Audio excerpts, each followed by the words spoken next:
And I know there's...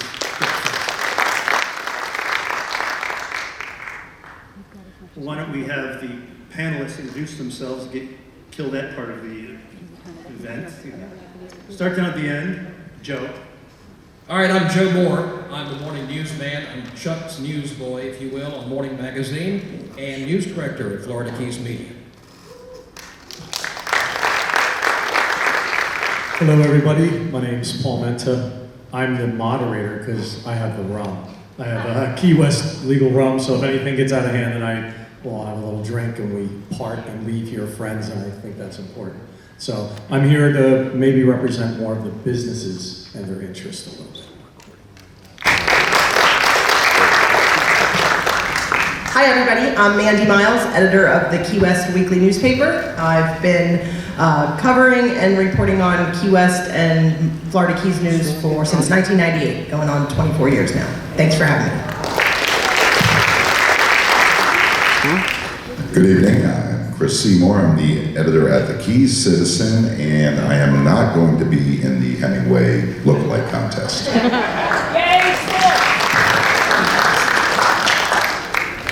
Your patience, everyone. Welcome.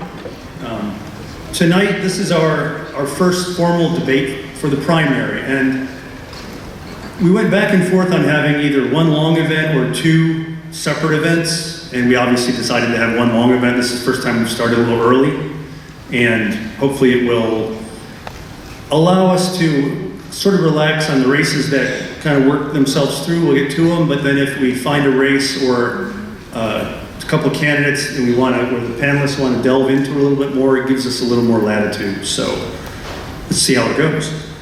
Let's get the evening started. I think John Dick is here. He's going to talk about, we have two referenda items. One is a countywide and one is citywide. John's going to speak on the countywide referendum regarding school taxes. And Botanical Garden is a city. It is, really. The Botanical Garden is a Key West City referendum, I believe. You're going to speak on the school district taxes, which are countywide. So.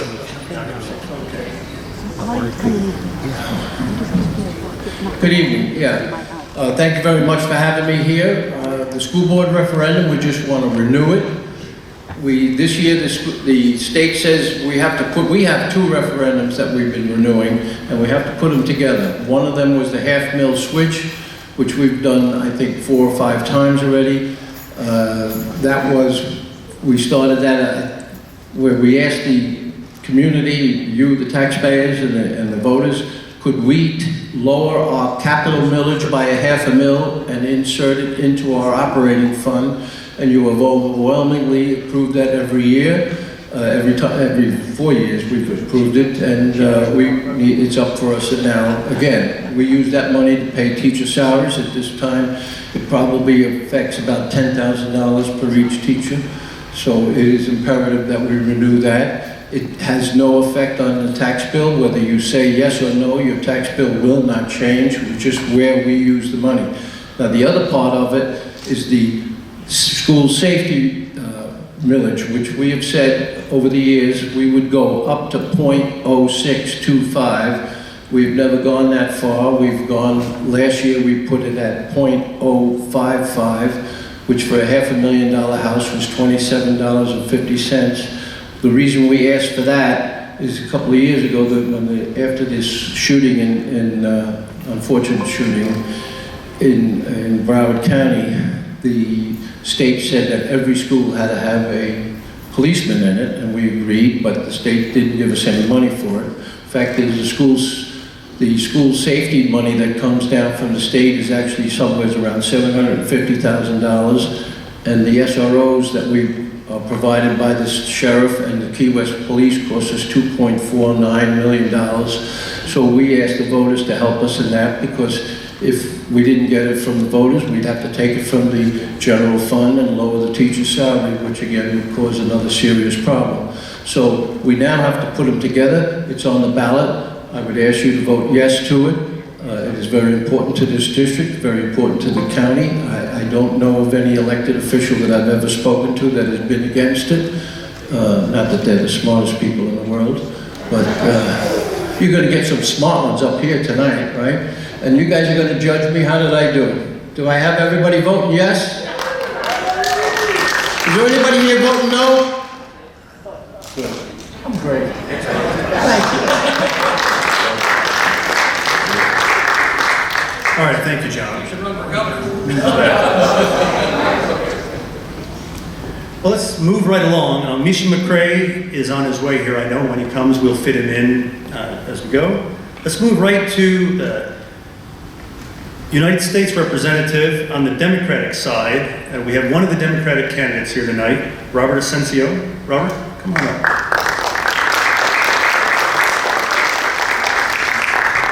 And what we're going to do when we have races where we only have one candidate, there's a couple of them tonight, we're going to give them about half the time and let the panelists ask them questions. And we do ask that since their opponent is not here to defend themselves or rebut, let's just have answers directly to the candidate and that can involve the candidate, not their opponents. I think it'll work out, and if it doesn't, we'll do something different. So we're going to start, and also with the way the questions work, first round we'll start with Joe, then Paul and Mandy. When we do the next round, then Paul will start, and we go around that way. We just try to keep it fair. And we don't do opening statements because that takes away from our time, but we will give every candidate a 1-minute closing statement. And we published 2 minutes for answers. It would really be good to keep the answers shorter so we can have more of them. This is one where I think quantity is better than quality. So let's just get right to it. Joe, your first question. Hi, Robert. It seems that there's a lot of concern in this country with Congress and the fact that nobody seems to be able to agree on anything. There's always just one side or the other. Is bipartisanship something you feel like you can help to maybe make a little chip into to try to do some reaching across the aisle if you're there? Good evening. Can you hear me? Yeah. Absolutely. So that's one of the reasons why I'm running for office. And I am a constituent. I live in the district. I'm a retired police officer. I spent 6 years in the military prior to going into law enforcement, and after that I served 2 years in the Florida House. I served with County Commissioner Al Rasheen, and I think the best takeaway from my service at the state legislature was the relationship that you need to build. I am tired of elected officials going into, especially Congress, and doing nothing more than complaining about everything that's wrong when we are facing really unique situations, whether it's the economy, whether it's the environment, whether it's housing, whether it's jobs, our retirement, medical costs. So I come out of retirement, I seek elected office to break through that BS that constantly is dividing our country. I served in the military. It didn't matter who was calling for help. We went. I served as a police officer. It didn't matter who was calling, what ideology they had. If they were in need, we were serving them. And I think as U.S. citizens, fellow Americans, we deserve nothing less. So I hope that answers your question.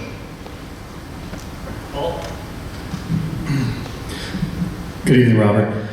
So with the migration into Florida, as it's come in droves, and the housing prices increasing, what would you do to encourage businesses or companies to come to southeastern Florida to create paying jobs to offbeat the cost of living?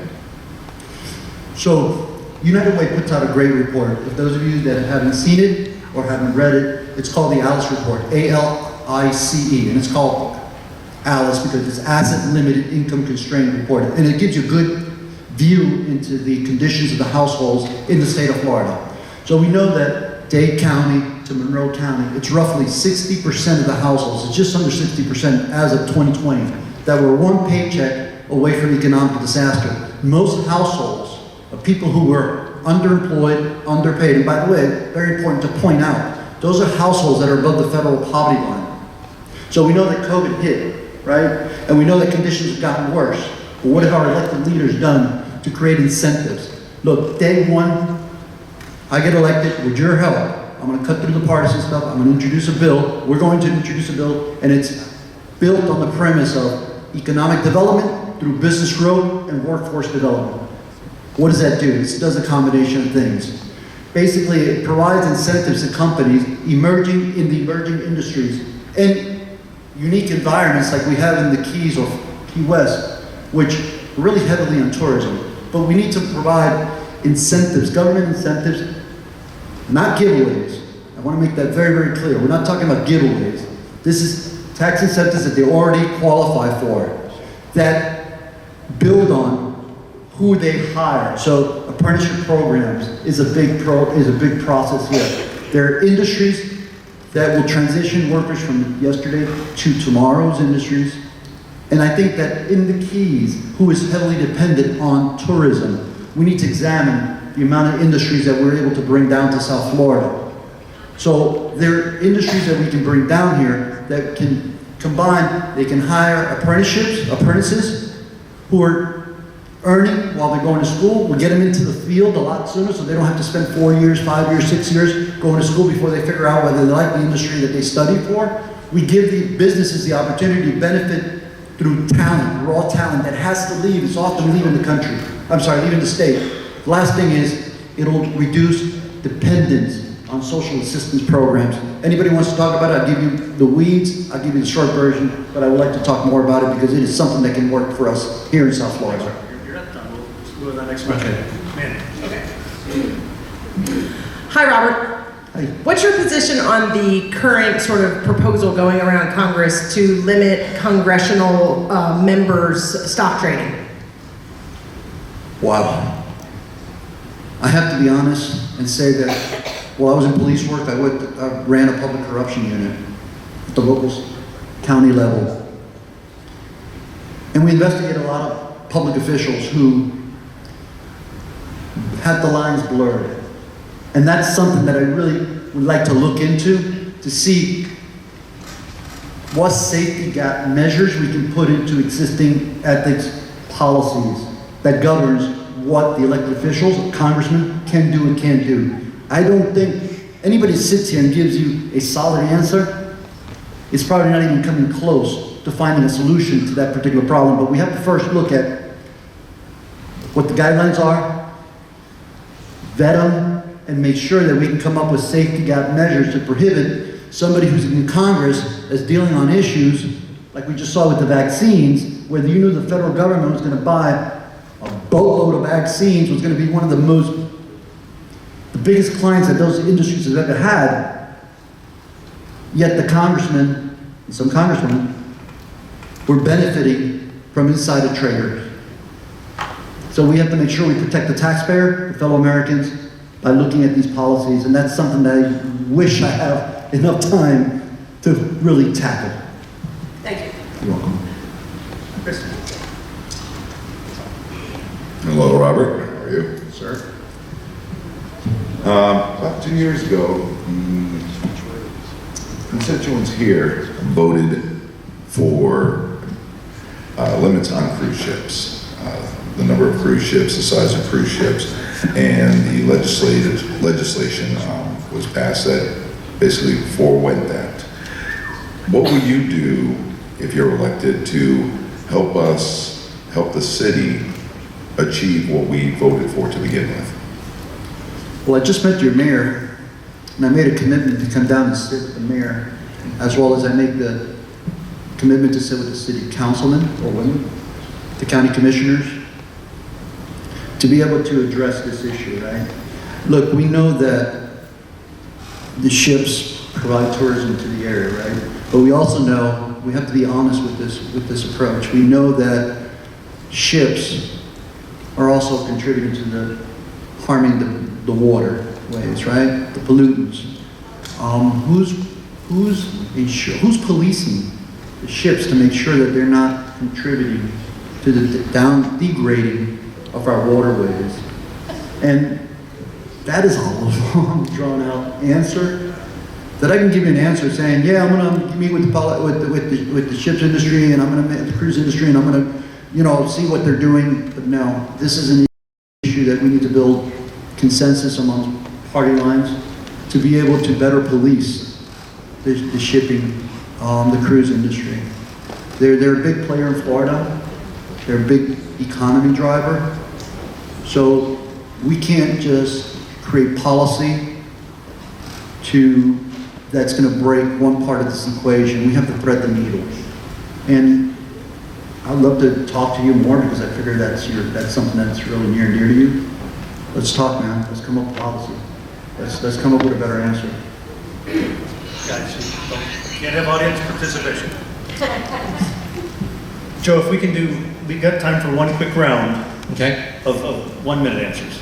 Okay, then we can Cut it down. keep it rolling. So, Okay, I just wanted to see what your thoughts were on what to do to prevent school shootings. Unfortunately, they've become almost commonplace. Is your position take away the guns, limit guns more, or hardening schools? I'm going to start off by saying taking away Americans' guns that's a fallacy. It's not going to happen, right? There's certain, and this is an environment that I've spent 26 years in. I worked for Dade County Public Schools. I worked at local, state, and federal level on protecting schools. Yeah, do we need to harden the infrastructure? Absolutely. As a matter of fact, while I was in Tallahassee, I pushed for some hardening measures. The referendum that you guys spoke about the police officer in every school, I remember after the shooting, the idea of arming police teachers came to me, and I thought that was crazy because it's an unfunded mandate and it pushes the taxation down to the local level. So, red flag laws on the high capacity firearms, we have to have licenses to drive cars, we have to have the insured, we have to have proficiency tests. Maybe we up the game a little bit of the requirements on those people that want to carry high capacity firearms. I don't believe that open carry is a solution. I don't believe that introducing firearms into the equation, and that's somebody who's been shot at more times than I can remember, and have lost children, I've lost friends to gunfire. So I know that introducing more firearms to the equation is not the solution. sorry to cut you off. It's such a Certainly. important thing. Paul. What steps can you do to initiate to get ahead of sea level rise and to mitigate insurance rates if you're elected? Well, we have to reduce the carbon footprint, right? Because we know whether we believe in climate change or not, we know that there's climatic patterns are changing. It's getting hotter. The polar caps are melting at faster rates than ever expected. So one of the things that we have to do is look at our resiliency program. We need to increase resiliency. We have to balance out the fossil fuel industry with the new emerging solar technology, other renewables. But at the end of the day, we also have to make sure that we hold those contributors to man-made carbon increases in the environment, that change in the climate is making it hotter. We have to hold those companies accountable, those industries accountable. We have to make sure that they reduce their footprint. And that is something that it's going to take us probably more than 100 years to do. I don't know if we have enough time. Thanks, Robert. Mandy. As a Democrat, what does your party need to do in order to gain a stronger foothold in Florida?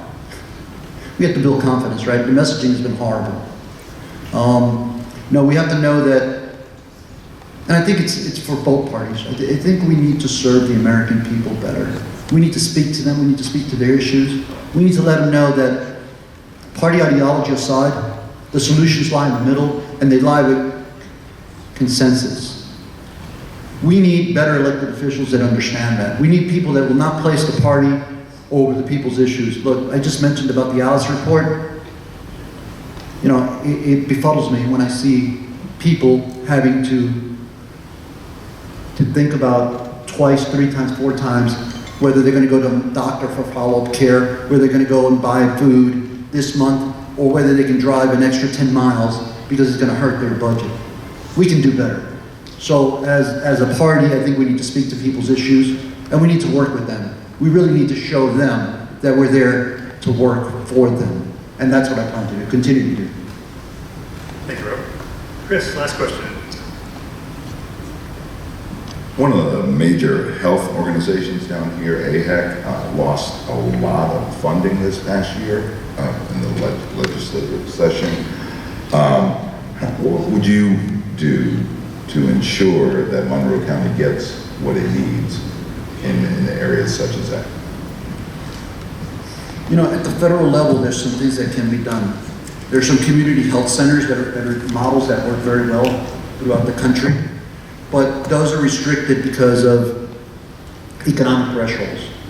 I think the best thing I can do as your congressman is build as strong of a relationship as possible with the legislature to ensure that you're not left behind.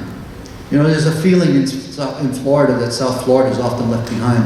And what stinks is that often people think that Monroe County is part of Dade County. No, you're a unique part of the country, you're a unique community, and we must do everything we can to protect your way of life. And we have to provide better health care. So I would tell you, at the federal level, community centers, that program works very well, and I would like to pursue it. And if that's not enough, then we get with the stakeholders and produce policy. I'll end it with this. From day one, I want to be different than what you have right now.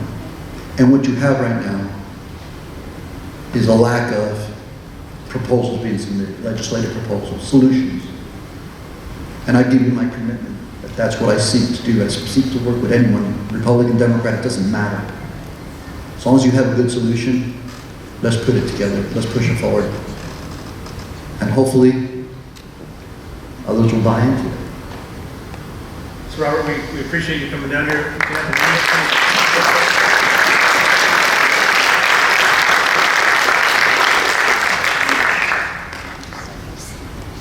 Now, I've had many honors in my life of serving, but I think the greatest honor I've had so far in my life has been serving you, the public. When I served the House, it was a heartfelt battle to win a seat that nobody thought we could win. And we won it because I had crossroad appeal. And I hope to bring that same appeal to you. And I can't stress enough that what America needs, what I believe you need, what I believe we need, because I'm part of that equation, is somebody to work for you.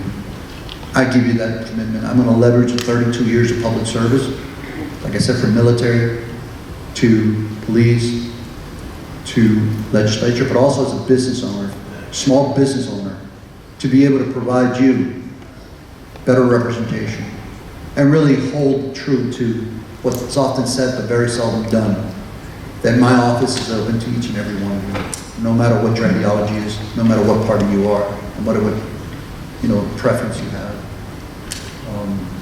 I'm here to serve you. Thank you. Thank you.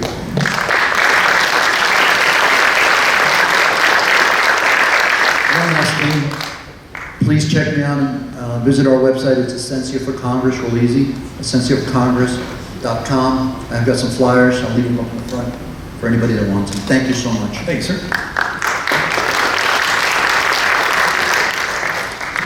Misha McCrae, thank you very much. And we really do appreciate having U.S. congressional reps come. It's hard to answer things like world hunger in 1 minute or two, so. But at least you get to see his face and you know who you're voting for or not. Misha McCrae, pick one of these seats. What do? You can stand because you have 2 minutes. And, 2 minutes. Yes. Or sit. I have some really hard questions for Misha. U.S. Tropical Forest Botanical Garden. I was told this is a group that needs photo aid to actually help in the progress. I have had the honor and the privilege of representing the city of Key West as executive director at the Key West Tropical and Forest and Botanical Garden, your garden. For 86 years, we've been the protector of the trees. We go to you, the community, not only for the right to extend this for an extended lease of 99 years, but also make a statement within the keys in the community that we are about conservation, talk about carbon footprint. Our tropical forest handles a lot of that every day. Keep that in mind as well. But also as a community center, a conservation site, as well as a wildlife refuge. We have a lot of firsts because the longest running attraction, the only frost-free tropical forest in continental United States. You've heard me talk about all of that. There's about 15 of them that we need to preserve, protect, and enhance for the future. Thank you.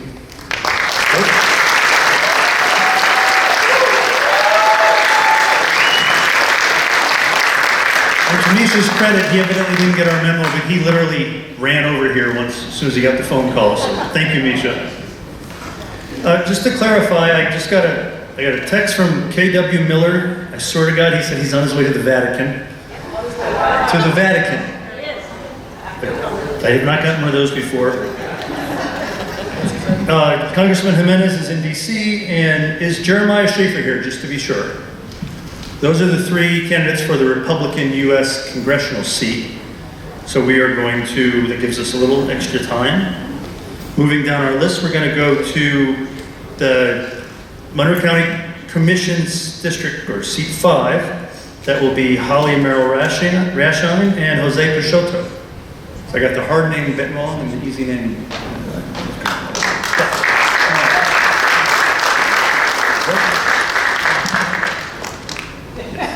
Where'd he go? Jose, come on. We're going to do about 15 minutes of this. Same thing, we'll do a couple rounds. We'll start with Paul. Thank you, Bob.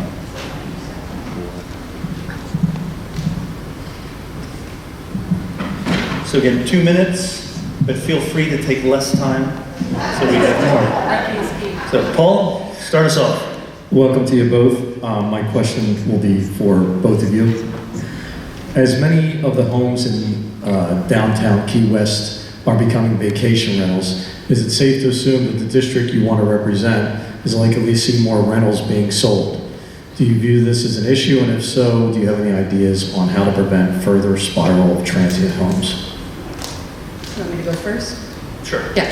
All right. Thank you, Paul. And that's a very good question and a very complicated matter. And much of our vacation rental regulations are regulated by the state. And that was a battle that I fought over and over on behalf of our community when I was in the legislature. And it seems that the balance has become unbalanced. And anytime the pendulum swings too far the other way, either way, our balance is off keel. And we see communities that their character is changing, and our inability to regulate it on a local level stymies any sort of progress in this area. We have trash issues, we have noise ordinance issues, but on the flip side, when you have a piece of property and you're falling within the guidelines of the law or the ordinances, how do you tell a person, no, you can't do this with your property if you're following all the guidelines?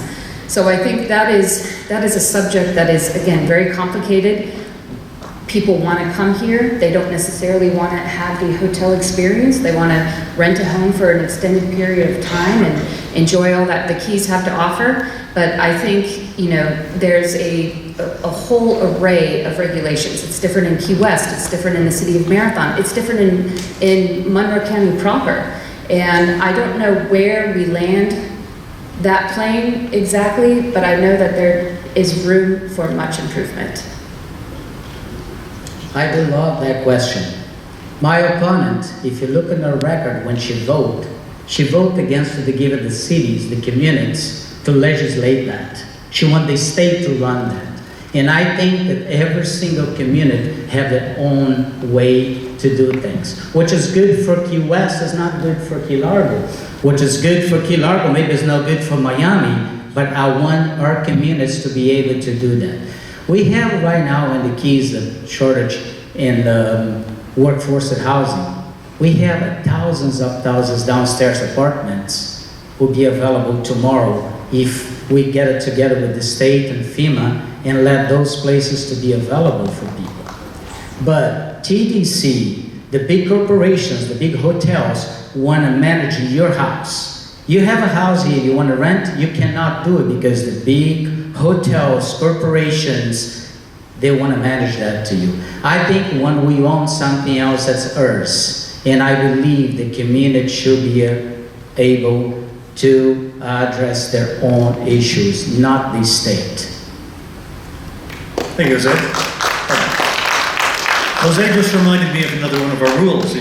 If when you're answering a question, you mention or say something about your opponent, they get to respond. That's the whole idea of doing this. So Holly, you have 1 minute to respond to what Jose said, sticking to what he said about you. Sure, thank you. And I actually respectfully reject that because I spent much of my time advocating for our community in the Keys and actually trying to carve us out from the antiquated laws that they were trying to block us into in Tallahassee, and quite frankly was one of the deciding votes on a couple of bills that were in front of us in the legislature. And folks knew to come to me because we skew the scale on so many things when it comes to vacation rentals. We skew the scales on many other things within our state because we're so unique and there are so many challenges here. And so unfortunately, I have to disagree with you, Jose, but that was a huge priority of mine, something that we worked diligently on, and we couldn't come to a solution, and that's why we find us where we are today. Thank you, Ellen. One other thing just for our panelists, you have the ability to ask both people a question or just one individual. That will be even more important when we have 4 different people up here. So, but again, it's on you, just giving you some options. Is it Holly's turn or? I actually would, Probably Holly's turn. yeah, well, it's up to you, I'll balance it. I'm gonna ask the same question to both of them. All right, then start with Jose. Okay. Jose, currently Florida has no residency requirements for voting here. Homestead exemptions and other tax matters require 6 months plus 1 day of residency, but there is no such requirement according to the Florida Division of Elections. Increasingly, throughout the state and in the Florida Keys, voters own property here, but they don't live here for more than a couple weeks or even a month. How does that impact the democratic decision-making power? And would you support a 6-month residency requirement for voting in Florida? 100%. I think, I didn't say unfortunately, but I'm from the South American country, Brazil. It's not absentee ballot over there because what we give in the absentee ballot, it's a big option for the fraud. For the, look, people from the Ocean Reef, they only come in the Ocean Reef for a week in the whole year, and they be able to vote in this whole election thing. I don't think that's right. I think we should have the mandate 6 months or whatever, but I think we should be resident here at least more than the 50% of the time to vote for any position in the political field in our community. Thank you. Same question? Same question, Holly. Yeah, thank you. And Mandy, well, I think it would be amazing to be able to regulate the elections process on a county level. So much of that is regulated at the state level, so we have to follow those guidelines. But I agree with Jose in that, some component of residency I think is important. You want to know the people that are serving you, you want to know the issues. And then, you have that homestead component where it's very favorable to homestead your house in Florida, especially in the Florida Keys. And so then it comes down to enforcement. How are you going to enforce that? And I love Joyce. She runs a tight ship, and we're thankful that our elections run smoothly. Absentee ballots just went out, I think 15,000 of them. Are they going to Monroe County residents, or are they going to other states? I think if you look at the rolls, I bet you a good portion of them are going to other states. And so I don't know where you would find that happy spot on that 6 months or a year, but I think it is something important to look at. And all elections are local, and keeping that sort of home base is critical, I think. So it would be something to look at, but we've got to go to the legislature for that. Thank you. Chris. This question is for both of you again. The issue of single-member districts didn't make it to the ballot this year, but it may do it next cycle. Curious what your feelings are. Where do you stand on single-member districts and why? Yeah. Well, this is one that I can say. This is one that I can say that I oppose. And I have seen so much collaboration since I've been on the county commission. And I think anytime so much of, even when I was a staffer, a legislative staffer, it was like Key West and the rest of the Keys. And I have sort of seen this pivot to collaboration and communication. And I think that it becomes so much of us versus them when you don't have that collaborative nature or those relationship functions. I mean, our county commission right now is fantastic. We're full. And we get along, but that's not always the case, and that's fine. That's just part of the public service process. But I think that so much of what the Keys are about is uniting us. We, again, like I mentioned earlier, we skew the scales. We are unique, we're challenging, we're beautiful, we're a paradise, but other communities don't understand that. And so it's our job as a body, as a collective body, to educate our colleagues in other counties, the rest of the state, the nation for that matter. And I think anytime we diminish that relationship building amongst a body, a legislative body, you don't get the public policy that you need or deserve. I'm 100% in favor of that. A few years ago, we had an issue in Key Largo, and I called County Commissioner in District 1 here in Key West. And I told him the problem we have in Key Largo. He said, call your County Commissioner, Mrs. Silva Murphy. I said, but I did vote for you, sir. You not represent me? I want to be 100% represented. And I think we should devote Key West County Commissioners, Middle Keys County Commissioners, and Florida Upper Keys County Commissioners. I don't want to be represented by 20%. If I vote for you, you're my county commissioner. You should be able to help me. I'm in favor of that 100%, and I think we're not going to change as a county. We all going to be able to go in the same direction, but I'm going to be represented. I'm from Upper Keys, I'm from Key Largo, and I know the issues over there. A few years ago, we have a sweet deal was done, not a few years ago, I'm sorry, a few months ago. We have a sweet deal was done in Key West, 1 o'clock in meeting at the county commissioner. They closed a street in Key Largo. They bothered a lot of people over there. Do you think people from Key Largo will be able to come down to Key West 1 o'clock in the middle of the day to discussion, to give their opinion? No. I 100% in the favor of single county commissioner district.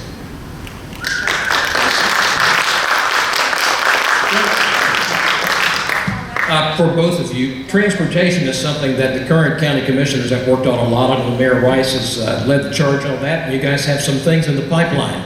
But still, things aren't getting any better on US 1, the road, not the radio. Things have been discussed like tolls, water ferries. You know, it'd be nice if we had a monorail that ran from Miami to Key West. That's not going to happen. What else can we do in the short term to alleviate the problem on that highway? All the crashes, another death last night on the 7 Mile Bridge. What can we do to alleviate that heavy traffic on US 1? I speak about that before. I don't think the toll would be for the highway, because the highway is a state highway, it's a Hartford highway, whatever. But we live in a place when you come into the Keys, it's a big sign over there in Florida City say, Florida Keys National Marine Sanctuary. Go in the Marble Island right now. You pay $26 to go 6.5 miles. We can charge people to come in the Keys because this is a national sanctuary. Listen, I work in a place they have to do the pavers in the front of the house. 8 o'clock in the morning, this big dually truck coming in with 2 doors, 4 seats, and 3 seats in the back and 1 right next to the driver. He come with the wheelbarrow, all the tools. Few minutes later, 3 more cars come with 3 more guys, 1 in each car, to do that paver job. They come from Boca Raton. If you charge $20 for those people to come into the Florida Keys, they all come in 1 car. We eliminate 3 cars on the road right there. You go in the Florida Keys now, we have a Key Largo Fisheries. You go there 7 o'clock in the morning, all the employees in the place, not customers yet. It's about 30 cars parked in the parking lot. They all come from Florida City. No, but 90% of them. If you charge $20, $15, not $2 or 50 cents, $20 for coming to the Florida Keys Marine Sanctuary, they all come in 1 van, or they all share a transportation. We're gonna eliminate thousands of cars on the road all the time. And TDC collects $63 million last year, and they spend all the money to advertise for more tourists. Do we need it anymore? No. Thank you very much. So very, very good question. Traffic is always a nightmare and will always probably be an issue on our island chain. And we have but one highway. I mean, at least here in the city of Key West, we have choices of routes. In the Upper Keys, we don't. You either go or you don't if there's an incident on the road. But to your point, you know, it is the lifeblood of our community, US 1, your radio 2. But back to the toll. The toll, it's a federal highway, so the feds will happily give us the road if we are going to agree to maintain it. And I just don't know that we have the resources as a smaller, more rural county to do that. The water ferry you mentioned, I think that's an amazing idea with the infrastructure bill and the funding that just passed. That might be an opportunity, but what I am proud about is what the county has done, and they started this process before I was appointed to the commission, is talking to the municipalities and talking to all the stakeholders that use that highway, whether it's the sheriff, even FWC, City of Key West, Marathon, Layton, Key Colony Beach, the village. We had these stakeholder meetings, and Mayor Rice led the charge in collaborating, again, going back to that collaboration on what's your priority? Well, what's your priority? And then we put together this pretty comprehensive list of priorities to send to DOT, which is the steward of that highway. And they are going to be conducting some pretty robust studies. They have brought in a number of consultants to try to alleviate that congestion. But as a constituent, and excuse me, as a person who lives in the Upper Keys, and it's something we face every day, and I know you guys have the Roosevelt issues down here, but again, you know, it'd be cliche, we gotta move the needle a little bit, but I don't know that we're gonna move it a lot with one road. Thank you, Al. That's our time for the District 5 race. We'll do a 1-minute wrap up. Jose, you want to start? And then. First of all, I'm going to advise my opponent, which I love her. I helped her so many times to be re-elected. This is not federal highway here. This is a state highway. I'm Jose Peixoto. I'm a regular people like you. The reason I'm running is the same you're here, because you're very concerned citizen of this small community in this great nation, the United States of America. I love to have your vote. We all say and think before term limit for all the politicians. You have here two options, a career politician or the regular person. We have to deal with daily basis problem in the Keys to raise his family, which I did. I live in the Key Largo for 31 years. I raised 3 wonderful kids, and I have 2 granddaughters that all go from the public schools all the way to the university. But it's very hard, and I know our daily problems. When I come down here, I look in the road, and my opponent signs us all in front of big business, the big corporations, the big developers. Wrap it up. Thank you very much. Thank you to come over. God bless you all. God bless this great nation, the United States of America. And thank you, Jose. I actually take the career politician as a compliment, because one of the proudest honors of my life, other than the birth of my son, has been my ability to serve our community for the better part of 20 years. First as a legislative staffer to 2 previous state representatives, then as our state representative for 8 years in the legislature, and then I waded into the private sector and was very happy. And the untimely death of Commissioner Forrester offered that opportunity for me to walk back into public service when Governor DeSantis appointed me to fill his seat. I've worked tirelessly for our community, whether it's passing meaningful legislation to preserve our amazing natural resources, whether it's, we didn't get this question, I'm surprised, bringing home resources for workforce housing, which that's another solution we need to talk about. And then of course, working on policies that benefit this beautiful building and our College of the Florida Keys. So with that, I'm Holly Merrill Rashine. I'm your commissioner in District 5, and I respectfully and graciously ask for your vote. Thank you both. Would the 2 judge candidates come up? You can keep those.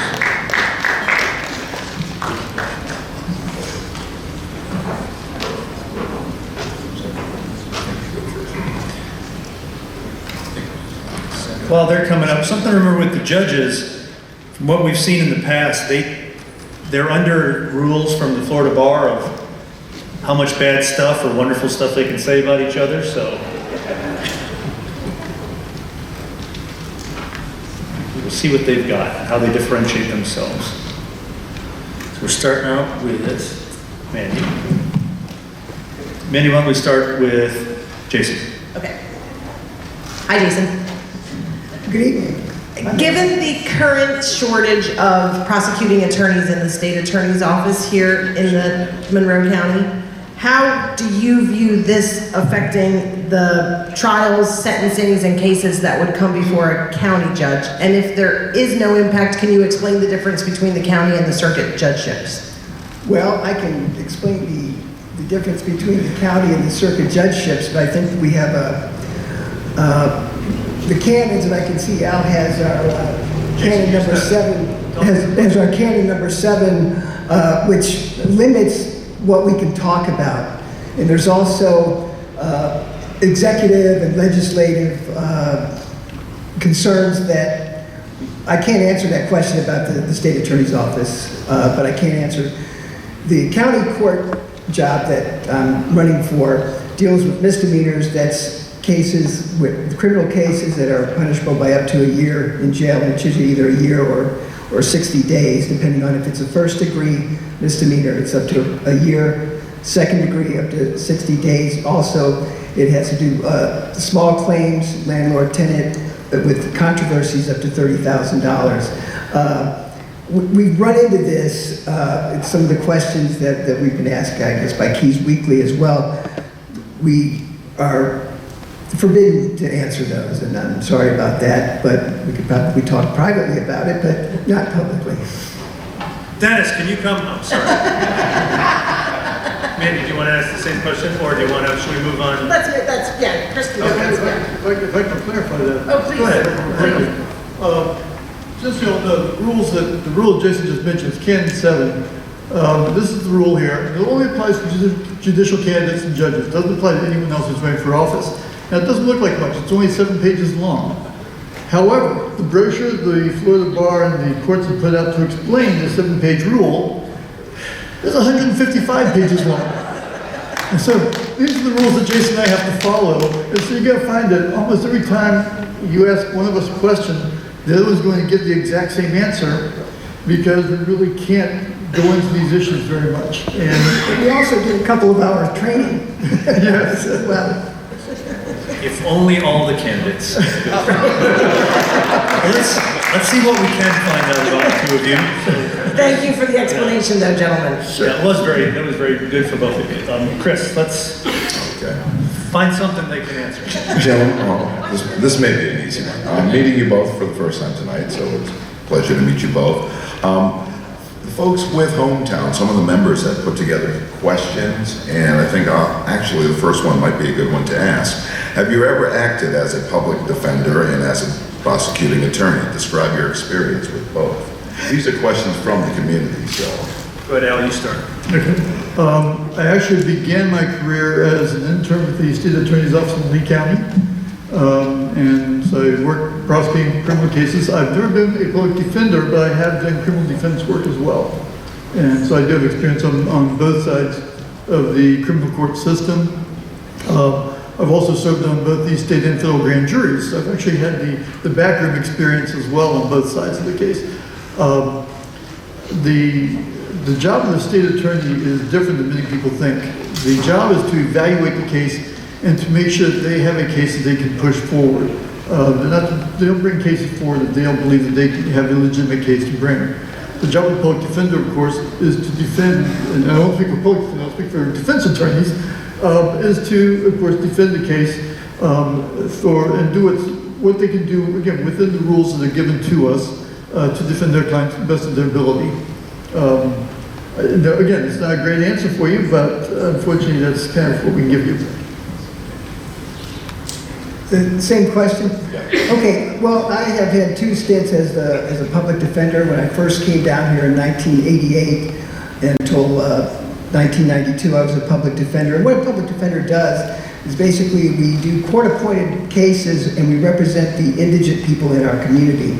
And I have been dedicated to that. I went from private practice. I was in private practice for 20-some years. I did limited prosecution for child support enforcement. I had the child support enforcement contract, which mainly deals with family law, civil cases, but there are those occasions when child support enforcement becomes a criminal matter. And so I did a few of those. I have tried over 100 jury trials, over 50 felony trials, and I'm one of the few attorneys in the Florida Keys that is statutory qualified to handle death penalty cases, and actually we have one coming up. They're few and far between. They do take a lot out of you. And I started out, I was the youngest public defender back in 1988. Currently, I'm the oldest public defender by 20 years, but I have been dedicated, and I feel it is my calling to represent oppressed people and indigent people to the best of my abilities to bring high-quality legal services to the indigent, as well as to mentor younger attorneys, which I've been doing, and I found that's very gratifying. Joe? In life, we all have to deal with difficult people sometimes, and I'm sure there's going to be situations in the courtroom where there's difficult people. What is your method of dealing with a situation like that to keep a situation from becoming inflamed? Jason, and then we'll go back there. Well, as you might imagine, being a public defender for, I guess it's more than 10 years now, and there are a lot of difficult people that we have to deal with. One of the things that I found from my first stint at the public defender's office to this one is the incidence of significant mental illness, and I think it's gone way up from what it used to be, as well as the issue of incivility, which you're talking about there. And what I have found is that you need to meet people sort of on their level, and you also need to treat people, from what I've seen other judges do that I respect, is to treat people with dignity and with respect.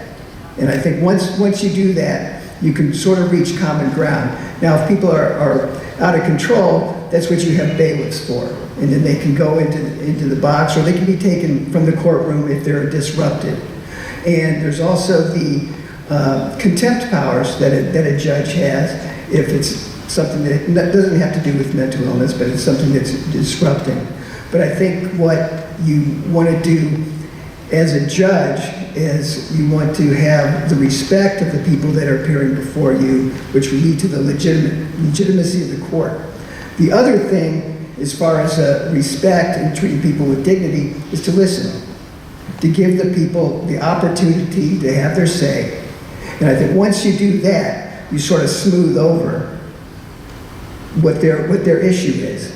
Let them speak and let them talk. And as long as they're doing that respectfully, it goes a long way to soothing and solving the problem. Same question for Al? This would be one of those areas where Jason and I sound very similar. I actually have a lot of experience in this area. For the last 6 years, I've been doing magistrate work for court systems. And most of those cases were what we call Baker Act cases. These are cases of people who are in the hospital for mental illness purposes.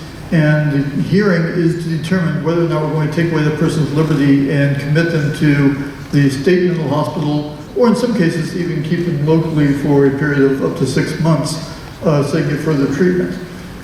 These hearings are trials. The state attorney represents the hospital, the public defender or a contracted defense attorney represents the patient. The doctors are there for witnesses. We have also usually have staff members there as witnesses. And we have a trial where we review what happened and why the person was brought in, and are they a danger to themselves or others? Can they be released in a safe manner? Because you deal with people with mental illness, you're dealing with people who sometimes will fly off the handle, if you will. And part of my job is to keep the room safe and calm. And the reason for that is we don't have a bailiff. When we do these hearings, it's generally me, the 2 other attorneys, the doctor, the patient, and 1 staff member. And if I don't keep the calm in the room, we don't have someone to back up for safety purposes. And so Jason's right, you do let people talk. You don't let them go forever, but you hear them. And the most important part, and I think this is true for every courtroom I've been in that runs smoothly, is you treat everyone in the courtroom with respect. And you hope that everyone in the courtroom treats everyone else with respect as well. I know this is something that seems to be a problem in the court system these days. I'm actually part of the court professionals and panel, and our job is to improve the ethical and professional behavior of all lawyers in Monroe County. And that's one of the raw things we're seeing is professionalism has gone down. Thank you. Paul? Okay, this question is for Albert. As we've X'd off questions we don't think we can ask anymore, as me and Joe have consulted. This comes actually from the members. Some questions we got in. How many jury cases have you tried to verdict? I'm sorry, repeat? How many jury cases have you tried to verdict? To tell you the truth, I am not a statistical lawyer. I don't keep track of how many trials I've done. I will tell you, I've done hundreds of trials in general, because I've done a lot of landlord tenant trials, a lot of small claims trials. So you may end up doing 2 or 3 small claims trials in a day. Landlord tenant cases, again, I've done so many, both of those. I actually wrote books on the subjects, had the experience of doing that. But I don't keep track of my numbers. I couldn't tell you how many trials I've done, how many jury trials. I guess that'd be a fair question for both candidates. So, Jason. Okay, well, I've tried over 100 jury trials. I've tried over 50 felony cases. When I was at the public defender's office the first time, I think I tried over 50 drug cases, drug sale cases. That was during the crack epidemic of the 90s. I've tried, I believe, 5 cases, murder cases involving the possibility of the death penalty. I only have 1 person on death row. I'm probably the most seasoned trial lawyer, at least in the criminal realm, practicing in the Keys today. What I will say about this community is, well, it's really informed, and we have great jurors that way, that in this community there's no them, there's only us. And that, as Clarence Darrell said, there's justice is just us, and that's people coming in from the community to try juries.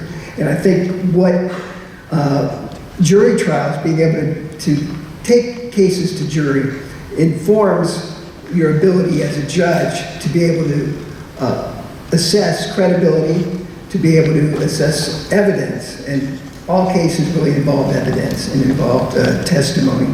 But I think that being able to take cases before a jury, you're able to test the evidence and you're able to hold parties accountable. And I think we need more jury trials, not less. It's becoming a dying art. But what happens is the system has less accountability if we just plea out cases without testing them before the community. And the community is juries. Thank you. We're running out of time on this. Rather than go to a question, I'm going to give you guys give you an extra 30 seconds. So a minute and a half. We're used to 30 minutes, I think. A minute, I can tell. A minute and a half to give your closing statement. Al, you start, and remember, no bad shots at your opponent. Jason and I have known each other for too long, and we've agreed to keep this civil between us and keep our friendship for many more years. As Jason mentioned earlier, the first thing to realize when you go to vote for judges is what is the job. And this is county court. So the job is, the judge hears misdemeanor cases. That's cases that are punishable by no more than 1 year in jail. They handle landlord tenant evictions, small claims cases, which is currently any case under $8,000, and any civil case under $30,000. That number is going to go up to $50,000 next year. In that area, these are areas of law that I have extensive experience in. As I just mentioned, I've done hundreds of trials in landlord tenant law and small claims courts. I've written books on both subjects. The big issue for me as a judge is going to be educating the public on all of these issues. I taught law for 3 years. I've not only written books, but I've written over 500 articles on the law. And the best courtrooms I've been in are those where the judge not only makes a ruling, but explains why he's making that ruling.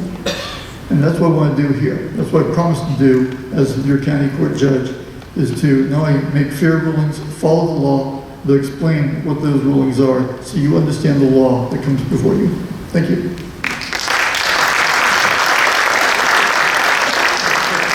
Good. My name's Jason Smith. I'm running for County Court Judge, Group 1, and I have a passion for justice. As we've seen historically and more recently, the selection of a judge is very important.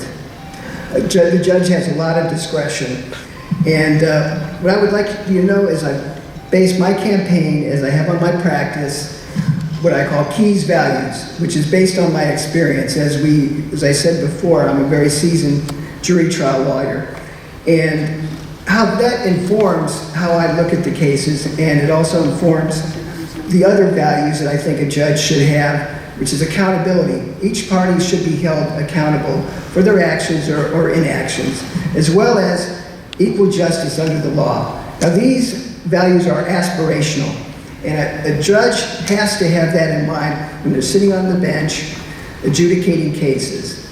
Also, in my campaign and going around this county and talking to all of the lawyers, that's the first thing that I attempted to do, the feedback that I got was that while people want their cases dealt with in an orderly and a fair manner, they want them dealt with in an efficient manner, without a lot of time wasting. In these days that we have, people are in a hurry, they don't have a lot of time, and time is money for a lot of attorneys. The other thing is that in this county, there's no them, there's only us. And we have this small island community where we are each other's brother's keeper. One day, people Thank are... you, Jason. Wrap it up. Okay. Finish your thought. Okay, well, I humbly ask for your vote. Early voting starts August 8th. The election is August 23rd. The mail-in ballots have gone out. And okay, that was it. I don't hold you in contempt. All right, next up is a race where they may have an opinion about each other. We're going to bring up the Key West mayoral candidates, Terry Johnston and Margaret Menta.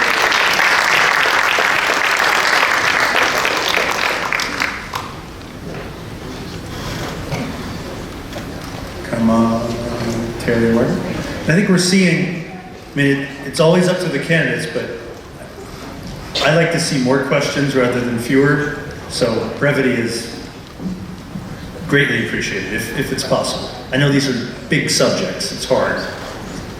Where are we? Margaret and Terry. Where? I thought I saw Margaret. Oh, here she is.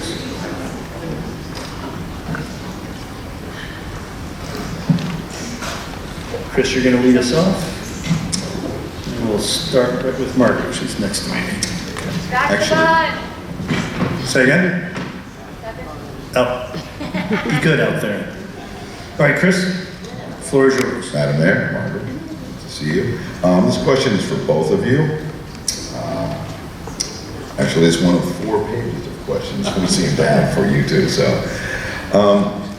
my question is the city doing enough when it comes to transient rental enforcement? And can you explain why you feel the way you do? The city does as best a job they can do with the enforcement on transient rentals. I have advocated for a number of years that we give more budget to our code enforcement, code compliance folks. Those folks today take a lot of guff for what they do. We saw additional compliance when we had more funding so that they could actually track and make cases against those persons who were not following the rules and regulations of transient rentals. I would hope that we can, as a city, find more funding to have more code compliance officers and have them dedicated to the transient rental and other, what I'll call infractions in our city regarding this whole deal, just like the county does. The county does have a little more power to enforce and to collect fines, but I'd love to see us do a better job, not because of needing better people, but in having more people to help them do their job more efficiently. Thank you, Mark. Well, the answer, Chris, is no. Enough is not being done, and for a couple reasons. And one of them is the reason that Margaret had indicated. First of all, we need enforcement, and enforcement takes time. We have a person who's full-time right now in the city of Key West who sits on the internet all day long and just goes through rentals and how many days they're renting them. And then we have to create a sting where we actually go out and see a lease and see a violation of a lease. And then it comes back to our special magistrate. And then it comes into the second issue in the city is that our fines are not a deterrent to continuing that behavior. Our fines are $250. I mean, they pay housekeepers more than that to clean the property in between visits. So we've got that issue. And as Margaret mentioned, we need more people. We need more enforcement. So we're doing two things this year.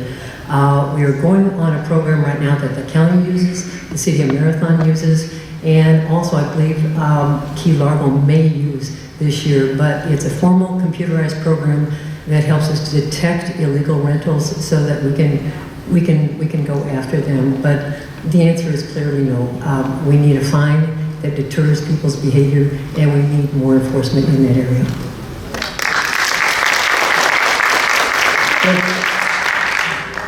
I hate to even utter these words, but cruise ships. It seems to be a never-ending battle, and it's almost like a sparring match between the city, Tallahassee, and Pier B. Is there anything that you see down the road where we can come to a balance to make everybody happy and live together and move on from this? And this is for both of you. Margaret as well, what you would do. Okay, I'll start. And Joe, did you happen to mention to make everybody happy? Did you use that term really? Cruise ship issue, as we all know, has been an issue in the city of Key West since the early 70s. I mean, this is not a new issue that we have opposing viewpoints on. It's been an existing issue. In 2013, we had another issue with the widening of the channel that went to referendum. And again, it's an issue where we have opinions on both sides. Can things be done and a compromise be made? Yes, it can. In fact, I believe it already has, because by not accepting cruise ships on either Pier B or the Outer Mole, we have actually reduced the potential number of cruise ships a week from 21 down to 7. So that's a compromise. Is it where everybody wants to be? I doubt it, but it certainly is a compromise. It allows Pier B to operate as they have operated, and it has reduced the overall number of cruise ships into the city of Key West. Do we have more work to do? I think to come to some type of a consensus there. Yes, I do, and I think we will all continue to work on that issue.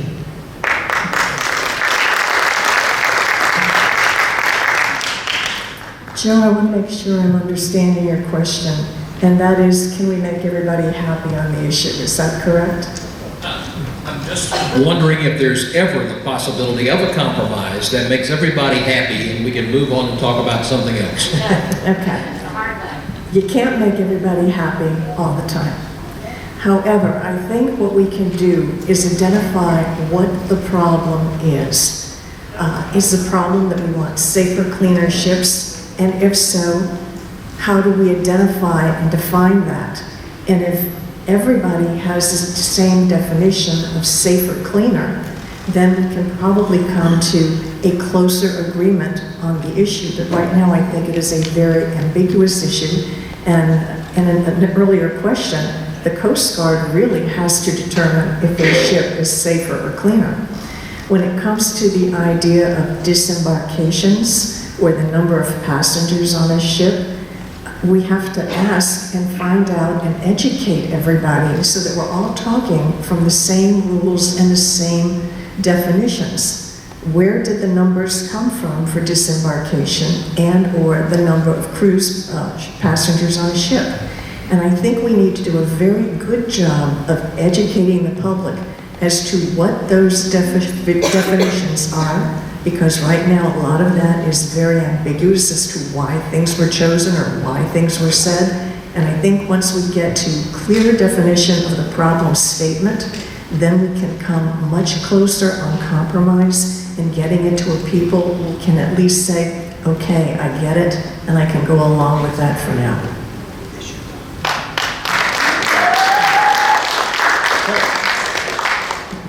Yes, this is both for the mayor and for Margaret. As we know, housing was going to come up. The homestead rate in Key West right now is 17%. And this is not something that's brand new. This has been going on for quite a long time. What do you think it is greatly reduced over the years? Why do you think it's greatly reduced over the years? And how can we attract more full-time ownership?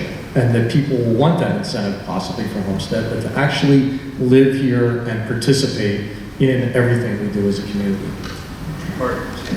Paul, it was a little muddy with the sound, so are you talking about who's voting here?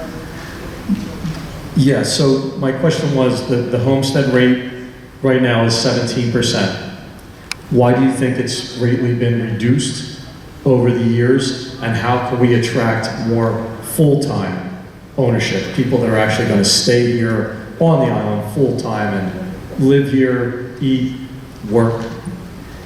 Well, I'm still not sure I understand the question, but how can we get more than 50% of the homes to be owned by people who really live here all the time?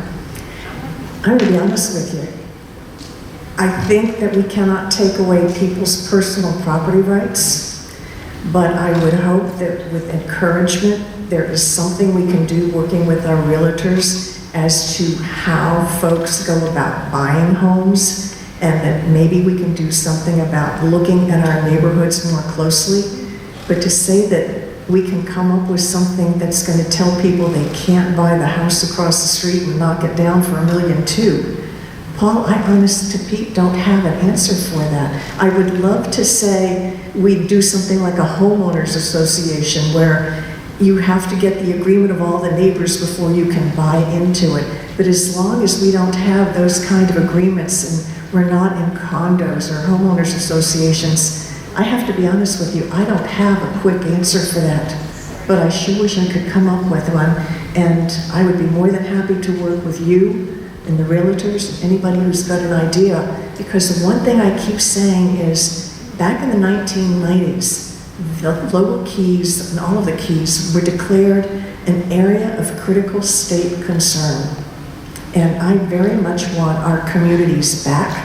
And we all know that small businesses really contribute to community because they're the ones who live here and work here, not someone who's just visiting or short-term. So I would really like to see us utilize our designation as an area of critical state concern to be more forceful in getting some of these rules and regulations so that we get our community back. And that's what I'm about, is trying to get our community back and our values back that we've all grown to love, and we want them back again. And Todd, real quick, Go ahead.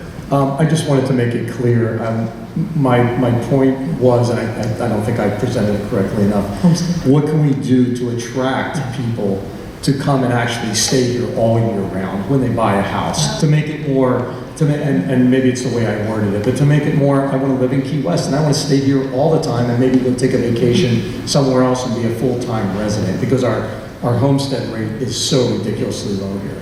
Yeah, and Paul gave an accurate figure. That's one of the numbers that is not anecdotal.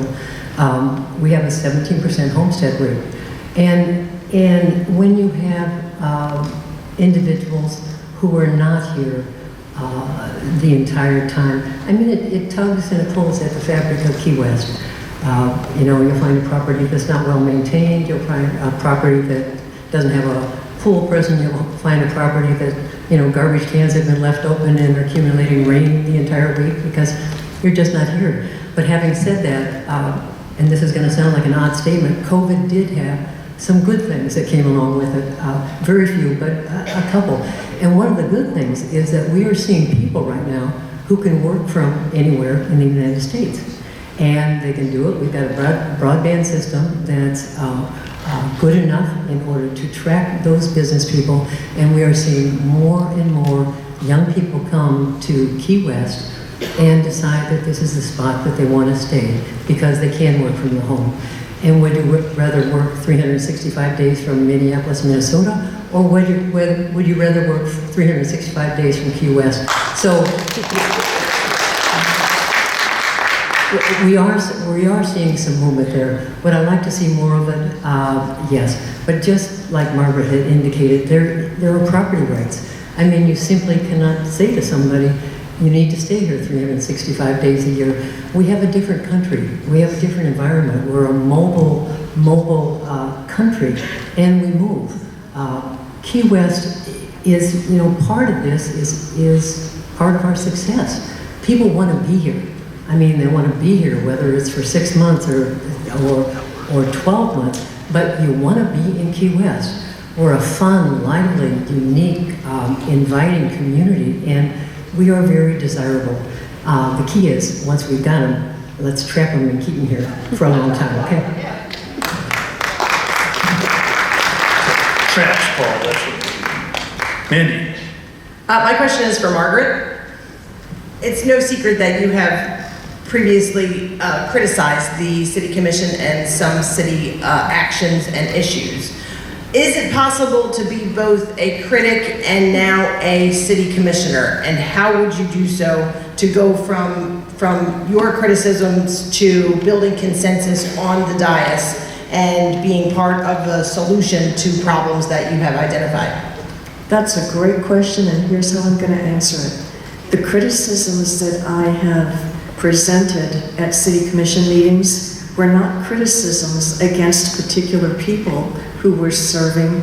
My criticism was in a process not being followed, postponements at the last minute, things that had not been fully explained. So to me, I can help bring consensus to make sure that before an item gets to a City Commission meeting, that we've got the facts, we know what the issues are, we know what the data is in order to make it. And as long as we are sharing that information among everyone who's up there on that panel, there's no reason why we can't come to consensus on an issue. So my criticism has not been a person. My criticism is we haven't always followed the processes, we haven't always done due diligence, and we've sometimes kicked the can as a city. And that is something that I think we can do a much better job of, and yes, I will lead the way on that. Amen.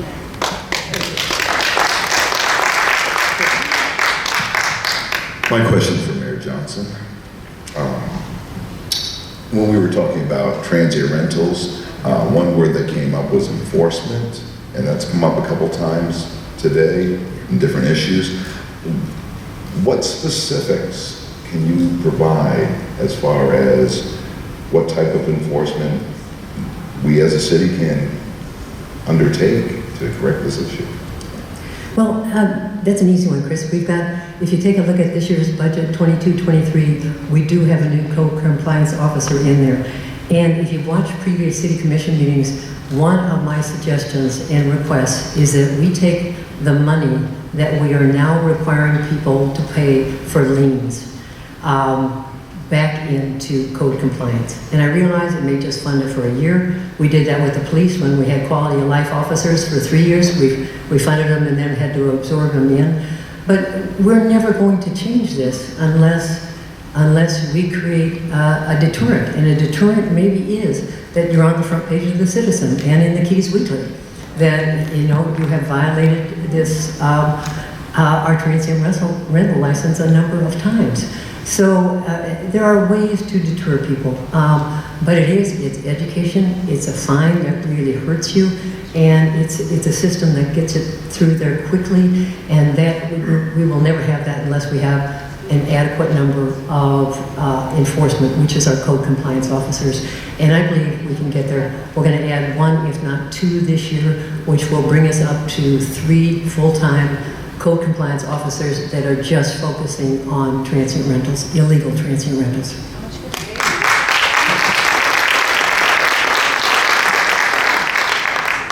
Joe, if we can keep these, if we can get 3 quick questions. Okay, all right. Everybody hates empty buildings, and there's nothing worse than seeing a world-class street like Duval with empty storefronts. What can the city do to help fill those places up and make the street look better? Quicker answers. Okay, all right. Well, it comes right down to dollars and cents, Joe. Rents are very expensive on Duval Street, and people make it or you don't make it. You have a product that people want or you don't. And also, what we can do as the city of Key West is we can make sure that when they put in a building permit, that that building permit is approved and they're opening their businesses on time to catch season. The quickest way to ruin a business is to have them miss season, invest a lot of money, and then miss season. So we can do those types of things, but it really is geared around the rents in the market. Very quickly, I think we need to talk to people, get them on board, follow up with them, make sure when there's something that has to be addressed, we listen to people to make sure that we're understanding the issue and then start to address the problem. But I think part of it starts with listening and seeing what's best for the whole community and then proceed. Paul, something relatively quick. And this will be for both of you, is there anything as mayor that you would be able to do to have our current people who live in the city turn them into entrepreneurs, make them have skills that we call Amazon for, that we don't have in the city? There's some very talented people, I believe, in the city, but they need help, our future entrepreneurs, because that's how we're going to grow in the city. So what can the city do? The chamber does a lot of stuff, we do stuff with mom and pops, but what can the city actually do to be there? Because a lot of people they don't know what exactly to do. Basically, do a better job of communicating, do more outreach, not just sit in the office all the time, participate in more what I call community clubs and groups, and just get the word spread out. And part of that is going to include our military families, because they are also a good resource that we can help to get not only get the word out, but to help get the skills that we need in the community. We're actually working with the SBC, which is a small business organization. We're working with Maggie Smith, and actually we have held several forums. A number of them have been in Bahama Village in order to create new business opportunities, to teach people how to run a balance sheet, to teach people how to hire, and how to actually get off the ground and have a successful business. So we are doing that right now, and we are going to continue to do that to bring more entrepreneurs to the city of Key West.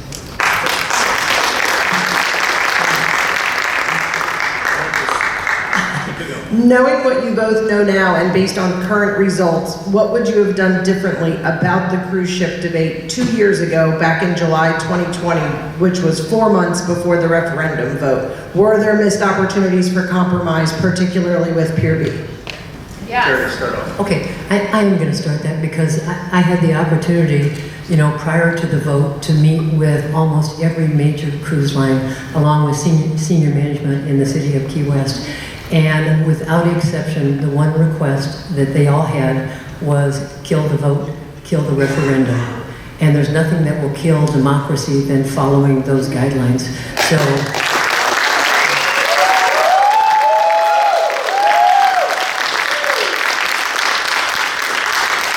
Mandy, an afterthought after 2 years, I really think that we're at a point where we have a compromise.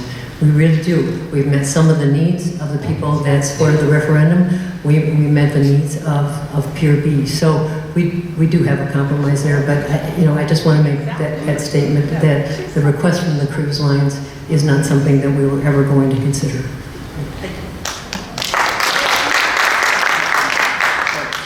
Okay, same thing. What I would have done differently was made sure that everyone was clear on exactly what the referendums were saying.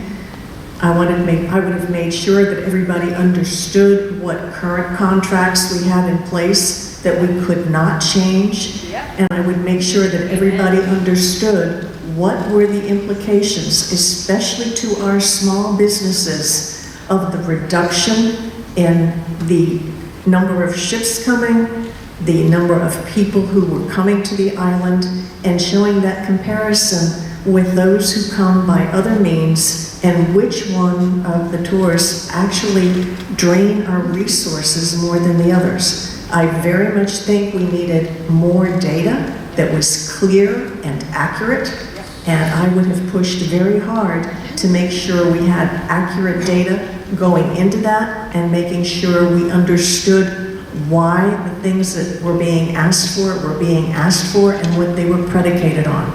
And I think if that had happened, everyone would have been able to make a better decision one way or the other, and I would have pushed for more data and more facts before that referendum came into being. Thank you for that. We're out of time, so we'll do our closing statements. We'll start with Margaret, 1 minute, and then Terry, and thank you. I'm Margaret Romero, and I'd like to be your mayor because I would really like to see a restoration of community values, like respect for each other, helping each other, and getting along as a community. This community has become so divisive that it's not the community that many people came home for or stay here for. And I think a lot of that has to do with misinformation, things not being clear, and fractional groups coming up that need to, again, make clear what people want, listen to the community. We have a couple of things in the past where the community wasn't listened to, and certain officials kept pushing it. And that needs to stop. We need to listen to the community, and the decisions we make have to be for the good of the entire community, not just one particular faction's saying, I want it, and I want it, and I want it. Just because they yell louder, we need to do a better job of listening and serve the entire community good. Hi, I'm Terry Johnston, and I've had the pleasure of being your mayor over the past 4 years. And it has indeed been a fascinating 4 years. We've had some interesting things to encounter, but we've done it as a community, like we always do.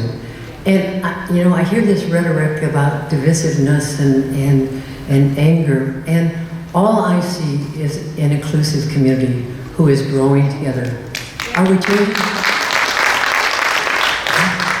Are we changing? Yes. Every community in the United States is changing, and we are too, but we're doing it together. One of my goals is to make sure that we take input from every area of the community. We've had forums, we've had workshops. Even before we write a request for proposal, we will go out and do 4 forums so we write it correctly.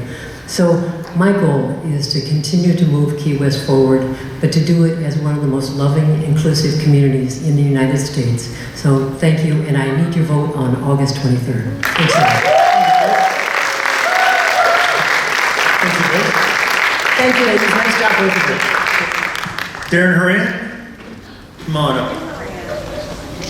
Back the bus! There you go.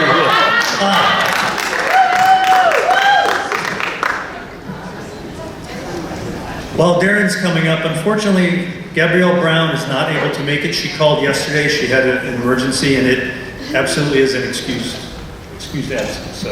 So what we're going to do is, as we did before, we don't want to shortchange Darren since he's here. But the panelists will ask him some questions, and it'll be between him and the panelists with really no Gabrielle involved. And if anyone hears any booing, can you please escort my father out of here? Thank you. Let's get your name tag up here. All right, I think we're at Joe. You start. Yeah, Joe. It's much harder to keep track of this thing. All right. What role do you think the school system should play in teaching sex education? Pass. Start right out with softball. So growing up in Key West, I find this one of the most fascinating places in the world because we don't need the school system to teach us about race, gender, sexual orientation because we see it on a daily basis. It's one of the greatest places in the world. And I tell people all the time, I said, Key West may be behind the times when it comes to advancements in technology, but we lead the pack when it comes to social interaction. I'm proud to be from here, and I think that if the school system just keeps out of that realm, the kids are going to learn about those issues just fine on their own.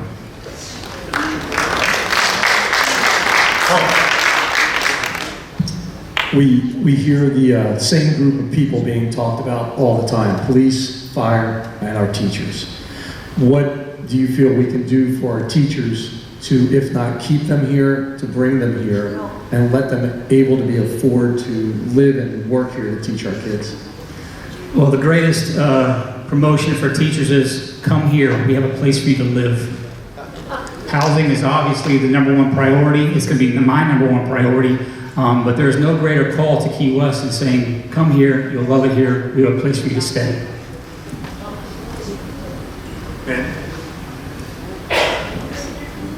Hey Darren, school board races throughout Florida are nonpartisan, and Republican Governor Ron DeSantis has recently gotten a lot of attention for endorsing local school board candidates. How do you respond to those who say that the Republican governor's endorsements represent an unacceptable politicization of nonpartisan school board races? I will address that by saying I am a Governor DeSantis endorsed candidate. And I will say that if it was Andrew Gillum or Nikki Fried or any other governor in office right now, I believe they would endorse me too. Because I'm a product of the school system. I have met many fascinating people who sit on both sides of the aisle. I'm a version of each person in the city of Key West. So yes, while I'm a Governor DeSantis endorsed candidate, and I'm sure many of you would like the governor to stay out of races, I'm going to be transparent. I was endorsed by him. I'm a C+ student out of Key West High School, and I'm an endorsed candidate by a governor of the state of Florida, and I'm proud of it.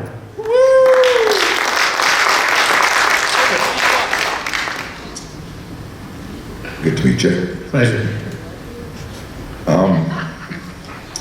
Trying to get some of the questions from the hometown folks. I'm going to give you one of theirs. Do you agree that parents know best in all cases? And how do you determine that? I believe that parents will always try to keep their child's best interest in mind. I have 3 daughters. I can tell you they're all 3 unique. I would never want anyone to try to decide based on meeting one of them that the other 2 are exactly the same. So as school board candidates, we can't assume that all children are the same. We have to tend to listen to the parents of those kids who are being brought up by the parents. While the parents are going to be actively involved in most school board races from here until whenever, they are spokespersons on behalf of their kids. So we have to trust the fact that they know what's best for their children and try to work within that realm. Good. Are there any changes that you would like to see made at the state or local level concerning schools and public education? As of right now, I would like to see, let's just be realistic. We all want to have home rule. We all like to have control of our own lives. I would like to get back to a situation where that is possible. And we may eventually get there. But as of right now, I'm not going to deal in hypotheticals. I'm going to deal in what reality is. The reality is the world we live in. So that's what I'm going to deal with. Knowing that the situation is going to change potentially when I'm in the school board, 2, 3, 4 years from now, I'll address it then. But as of right now, I'm very proud of our school board. I congratulate Bobby Highsmith on serving for the last 8 years. I think they have done the best they can in a situation that's been unparamounted in this world. So looking back to hindsight 2020 and playing Saturday morning quarterback, no, I think our school board's done just fine. I think I would like to proceed with what they've already got in play. Paul, do you think the school district should have more of an intensive program for the kids to educate them all throughout the Keys about Keys history and where they come from? Civics courses are always important. It still fascinates me. I'm 43 years old and I still learn more about my community every single day.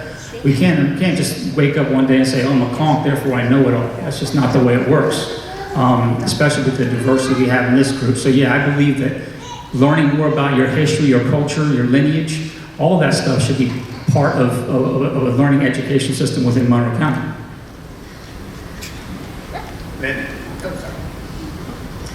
In the coming 18 months, families in Key West and the Lower Keys will have a choice of 4 high schools. Key West High School will have to compete for students and teachers with Somerset Island Prep, whose enrollment is expanding to 100 students. The Basilica School is bringing Catholic high school back to the island after a 40-year absence, and College of the Florida Keys here is building a charter high school academy on this campus. Is this proliferation of alternatives a badge of honor reflecting diversity in school choice, or is it a criticism of Key West High School? And what do you think are the pros and cons? Well, I would say that there are pros to this in that, we have the opportunity now to have kids go to schools, or parents choose schools that they would like their kids to go to. I know there are very many people who are faith-based people, and they would like to see their kids attend, the Basilica School, but that was never an option for them until, you started getting grants. I do see a con being, because I've experienced in my own life, I don't think there's going to be enough quality teachers to go around, especially with the current housing crisis. And even if there are, I don't see the courses being exactly the same. And my daughter she attended HOB for her 6th grade year, transferred over to Sigsbee Charter School, and had transferred back to HOB because she was in AP classes, and the trajectory she was on, unfortunately, Sigsbee Charter School did not give her the classes she needed to stay on that trajectory. So I think we're going to find a similar situation like that, where you may have kids bouncing back from different schools and different schools, which is ultimately going to be a distraction to them. But we need to have a cohesiveness across the board as to this school is going to teach this. This is what you're going to be in, because we don't want you having to deflect and go someplace else and lose track of where you're going. So I think having all the schools having some kind of plan as to what they're going to teach, how they're going to teach it, at least gives the parents an idea as to, okay, this is where we're going, this is where we're staying, are you okay with this? Yes, I am, no, I'm not. Cool, thanks. Chris? With more schools in town, more students hopefully, school safety is probably going to be a concern as well, and we've seen what's going on throughout the nation. Do you feel that Monroe County and the school board are in a good position to make sure every student is safe every single day? Yes, because I trust Sheriff Ramsey and I trust our Captain Sean Brandenburg to train our staff, to train our students. Our student resource officers are incredibly gifted. They're dedicated people. I do think there are issues within the school with regard to bullying that need to be addressed. Obviously, that's a separate question, considering a minor issue compared to what's happening in Uvalde and all that kind of stuff with school shootings. But yes, we can always get better. But as far as safety, as worrying about whether there's life at risk, I trust that the fact that our law enforcement officers are trained well enough, they're training our teachers well enough, and they're going to keep our students safe. Darren, that was not commenting on what you said, but the way you did it was fantastic for my schedule. So, 1 minute to wrap it up. I'm Darren Horan. I'm running for Monroe County School Board District 1. I'm not running as a Republican, I'm not running as Democrat, I'm running as nonpartisan, because I believe in this age you need to have someone who represents all the people. I'm a product of Monroe County Schools. I am a product of this environment, and I will continue to be a product of this environment once I sit on that dais. I appreciate your vote on August 23rd. Thank you.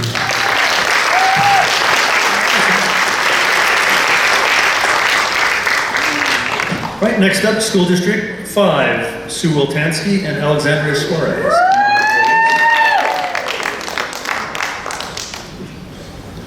Paul, you're going to be leading us off. Almost back on schedule.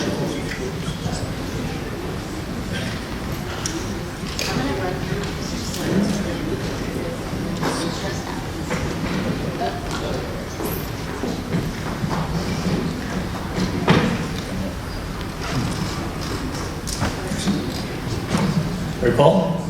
Start off. Alexandria, you go first, or, well, and the question can be for both. What is the plan for the school board to incentivize teachers to stay here monetarily and with housing? Is there something that you would do to make sure teachers are paid correctly and they can afford to live here? Because it seems like we're losing an awful lot of teachers. All right, so as a teacher who taught for over 10 years and had to leave the profession because I couldn't afford it with 4 children at home, I can speak to that. It's not just raising the pay to retain and to recruit and retain teachers. We have to look at other ways that they can stay here. For example, health insurance. If we have high insurance rates, even if you pay them more, it's costing them more. So we need to make sure that we're reducing insurance rates. We need to find ways to partner with the community and reduce costs for them. We need to, if we have to go to Tallahassee and lobby our legislature and our federal congressmen for ways to help with keeping our teachers here, whether it's through grants or stipends or whatever else. I think we need to go that route. Everybody talks about teacher pay. I didn't leave because of teacher pay. I left because I couldn't afford the costs that were associated with it. So that's something that I intend to do when elected onto school board.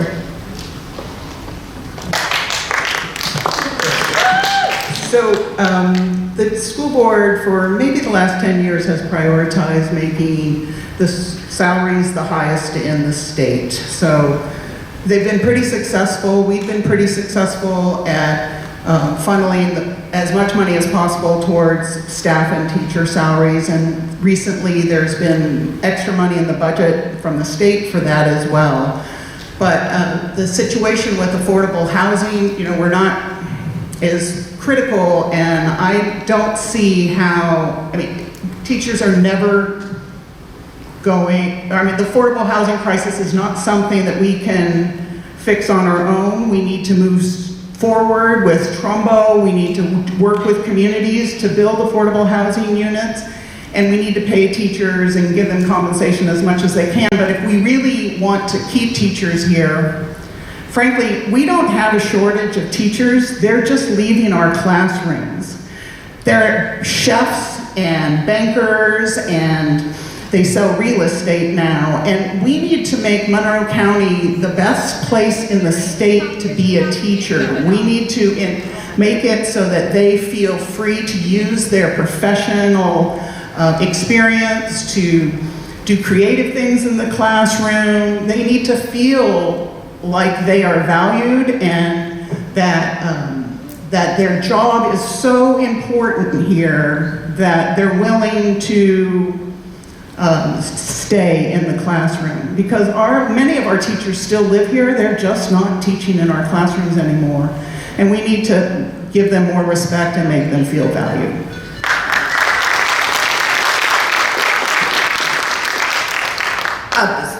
Continuing on that thought, as a question for both of you, and how do you feel that the Parental Rights in Education Act will impact teachers specifically when it comes to these type of discussions and creativity and keeping them in the classrooms? Do you think it could have some sort of chilling effect?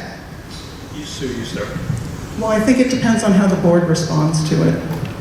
First of all, the Parental Rights in Education Act had several parts to it. The first part said that gender identity and sexual orientation can't be taught in kindergarten to grade, I don't remember, it's 2 or 3. Can't be discussed, Not taught, discussed. No, it can't. There can't be instruction, is what it turned into being.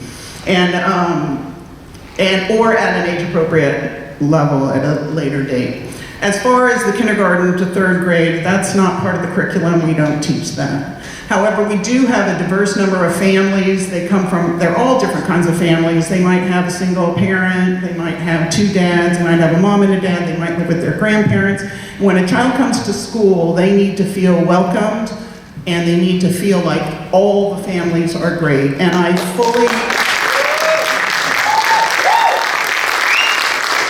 expect that our teachers will continue to embrace that and make our schools a place where everyone, no matter their circumstance or their beliefs, feels like they have a place in Monroe County schools. And I don't know if that answers your question, but I think we as a board need to support teachers to let them know that we want them to embrace the diversity of our schools, in our schools. Same question, Alexandria. If we keep the applause down a little bit through this, we're going to drag things out. Go ahead. Yeah, just how do you feel that the Parental Rights in Education Act could affect or perhaps put a chilling effect on teachers and their classroom activities? So I stand with Governor DeSantis on the Parental Rights in Education bill. It calls for transparency in curriculum. Parents deserve to know what is taught in the classroom with their children. It also stands for making sure that this gender identity and sexual orientation conversations are not happening in the classrooms from kindergarten to 3rd grade. I don't see a place for that in that age group. And I taught 2nd through 5th grade, I taught 6th through 10th grade, I taught autistic and Asperger students, and so we need to focus on academics with our students. There's no time for distractions with our kids. If we really want to educate them and have them learn what they need to learn, and we have time for other things, and we should be having time for music and PE and cursive writing and other things that these students need to learn in their education. So I don't see how it would hinder teaching. I was a teacher over 10 years. This isn't a topic that was discussed in the classrooms with young children, and I don't think there's any place in the classrooms for that. That's not the place for it. The kids go to school to learn academics. Kindergarten through 3rd grade, what are they learning? Reading, writing, arithmetic, science, a little bit of social studies at that age.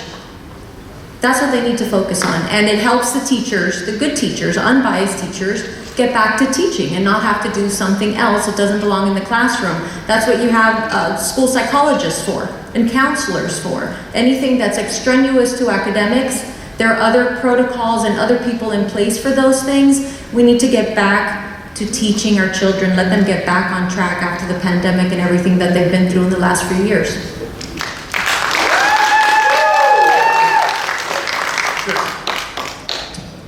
I'll keep it simple. Does that teaching include critical race theory?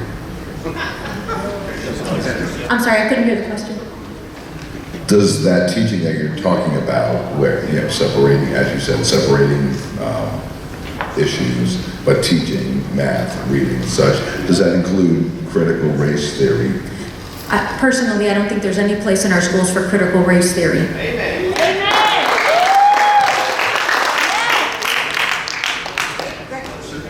Is there a question for me as well? Yeah, I don't, I think critical race theory is a political idea that doesn't really represent what the theory of critical race theory actually is, so it's really hard to comment. Kids need to learn about real history. They need to learn about the challenges of the founding of our country, and they need to be able to see, in order for them to understand history, they need to be able to see it from many different viewpoints. It's sort of like the blind men with the elephant. Each one thinks that the elephant looks different because of the tail and the ears are different, and unless you see history from multiple viewpoints, you can't come up with your own, ideas and be able to, you can't come up with your own ideas of what actually happened. I don't believe history is fluid. All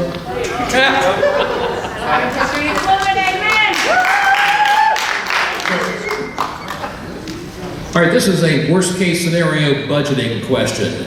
If something came up, let's say the electric bills, pray to God they don't, but if they continue to go up and the school district decides, okay, we've got to find money to fix this, or if anything else were to happen where you needed to move money around, what programs would you consider cutting to pull money to pay for what has to be paid for that's maybe more important?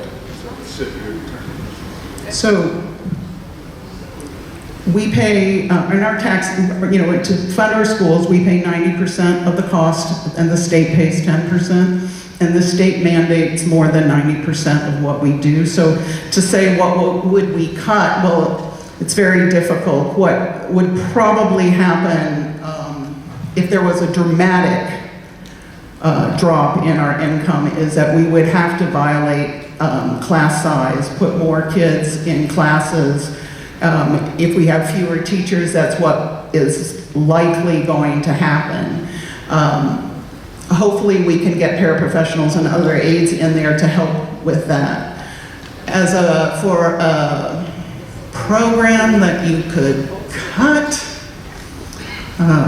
possibly after COVID, we learned that you can do a lot of professional learning virtually, so maybe we could stop administrators and teachers and school board members from going to travel for conferences until we can get the budget back together.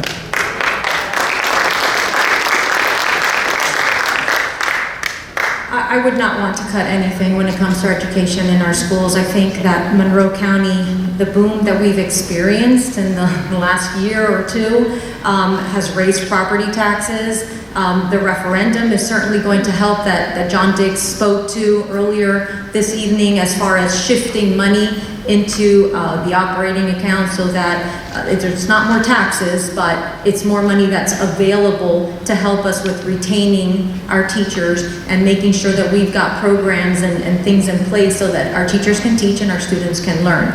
So that would be something that I don't see that happening with Monroe County, thankfully. I think we're going to be in a very good position. It's just a matter of being fiscally responsible, budgeting, and taking a look at what we need, where the money needs to go. Hopefully the referendum will pass and people will realize we're not raising anyone's taxes. We just need to shift the funds and make it more accessible so that the school district can do what it needs to do for our students. Can I speak to that for a second? Because that is not how, but that's not how the referendum works, and I want people to be clear that it won't. So you can do it on your next sentence. Not how we do it. Boo all you want.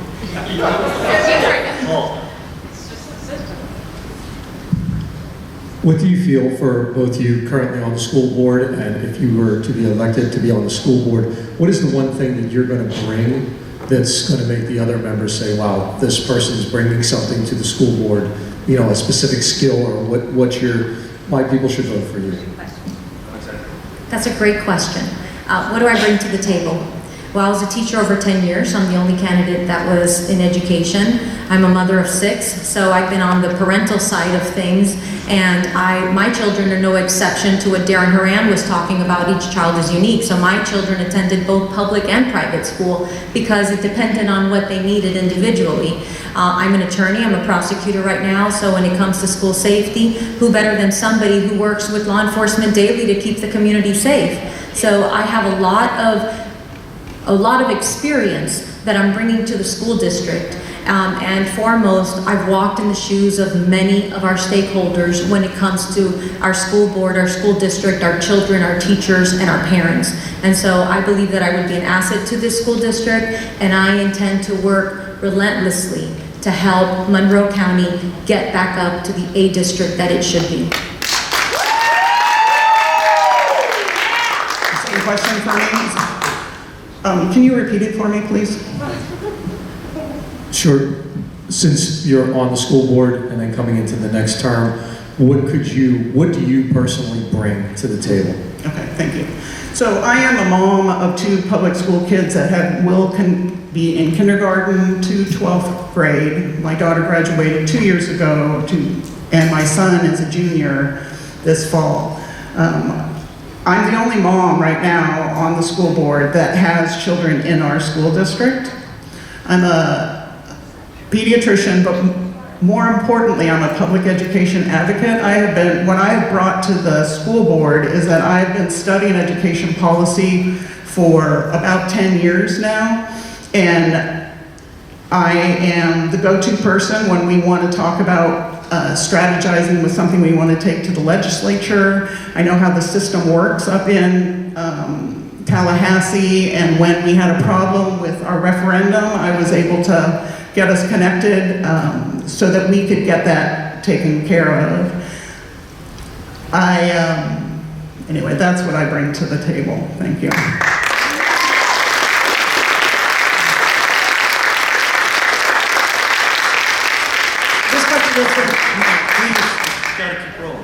Question for Ms. Suarez.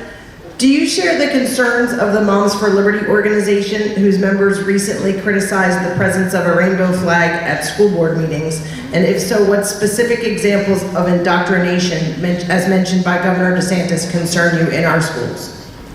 Okay, I haven't heard anything as far as the rainbow flag. I can tell you that I believe in education, not indoctrination. I believe that students are in school to learn they need to learn how to think, not what to think. And I practice what I preach. I was a middle school teacher that led a curriculum that was critical thinking. They learned how to think, and an amazing thing happened. Their writing scores on standardized assessments for the state of Florida were through the roof. Every year I led this program, and we were A+ rated by the Florida Board of Education for this program that I led. Who would have thought? Teach the kids how to think critically, and they will problem solve, and they will excel. So that is something that I believe in. I don't believe we should be telling them what to think. We should be teaching them how to think. And then it doesn't matter if it's auto mechanic or rocket science, they'll be able to do it. Do you have any specific examples or concerns about indoctrination? I do. What does that mean? I do. CRT is a perfect example of that. It's trying to tell children that this country is inherently racist, for example. I don't believe that. I don't think personally I would be sitting up here if that was true. Is that taught in Monroe County schools? I'm sorry, that's everywhere. Is that taught in Monroe County schools? It's, well, thanks to Governor DeSantis, he's making sure it's not in the schools in Florida.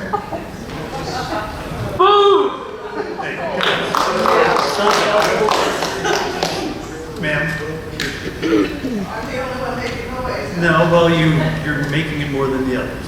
Please don't. Guys, do you want us to waste time doing this, or should we get to the questions?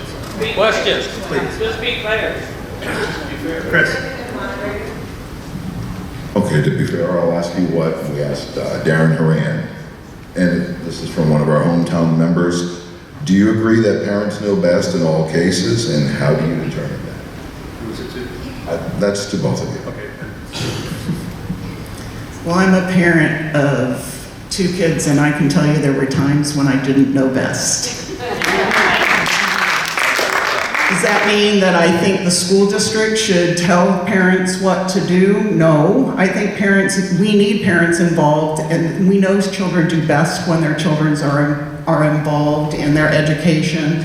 We need parents in our schools. We need them reading to their kids. We need them doing all kinds of things, and we need to do whatever we can do to get them involved in the schools and to help. But that does not mean that we want to override parents, but not all our kids have parents. And the school does have to provide for some kids the things that they don't get at home, or they don't have a home. So there is a role for schools in children's lives that, so I'm going to say, I mean, obviously parents, well, no, parents don't always know best, but that doesn't mean that they aren't free to make mistakes. I believe that parents have their own children's best interest at heart, and parents are in the best position to know what education their children need. I can tell you as a teacher and a parent that student success is correlated to parental involvement. So we should find ways to involve parents in the schools.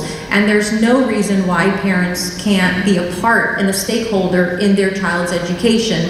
Everybody benefits from it. Our children benefit from it, and our community later benefits from it by these children being successful.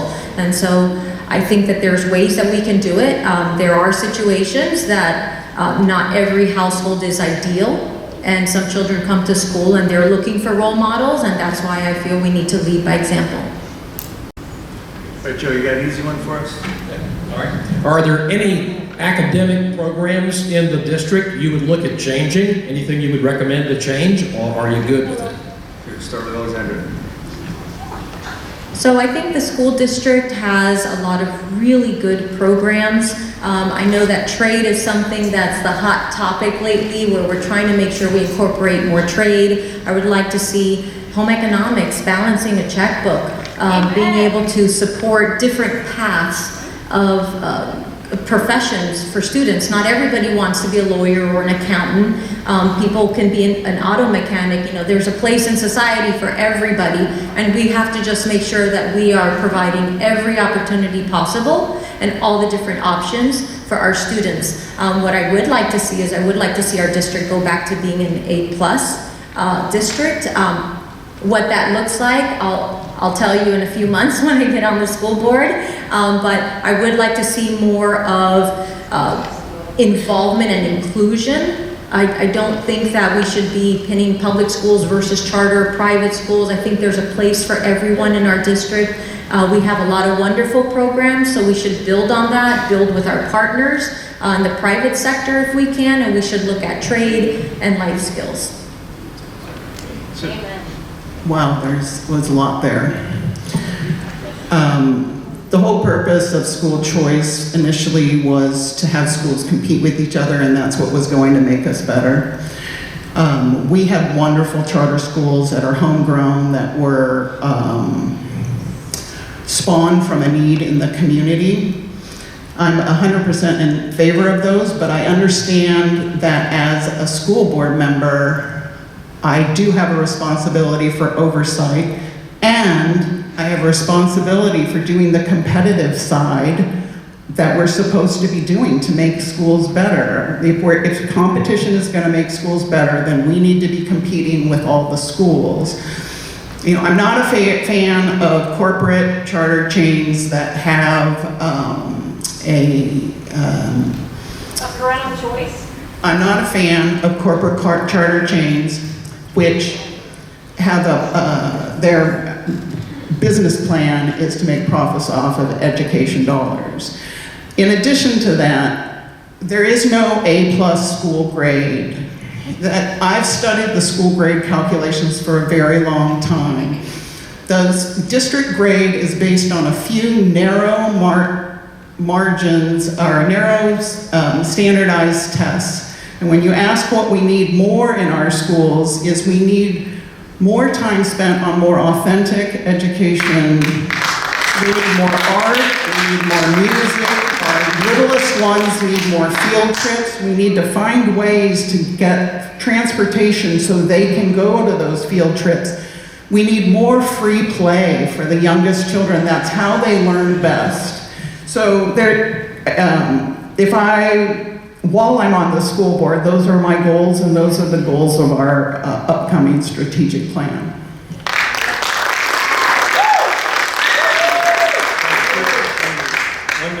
Closing statements.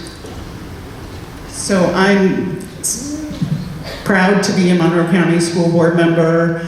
I'm not a politician. It's crazy to me I'm even sitting up here on this kind of stage. I'm a public education advocate, and I'm here for all of the kids, not just my kids and not just some kids. My goal is to make sure public schools in Monroe County remain high quality and safe and are available for all our children and all our grandchildren. Thank you. I ask for your vote.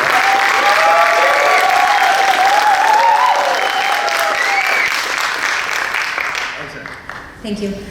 Thank you. I'm running for school board. I'm Alexandra Suarez. I'm running for school board in the Upper Keys because I believe we can do better. Actually, I know we can do better because I was a teacher, and I'm a parent, and I'm an attorney, and I see that everywhere we can always do better. I want our district to come out with students that stand apart from the rest, whether it's in Florida and in the country.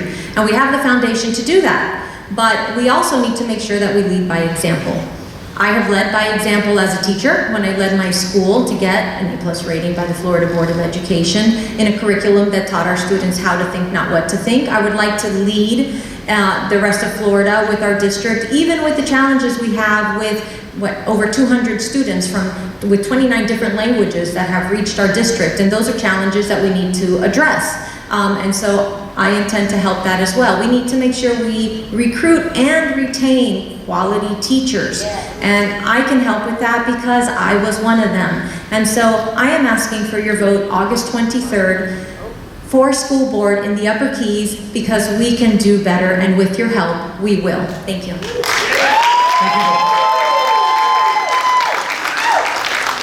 All right, next up, City Commission District 4.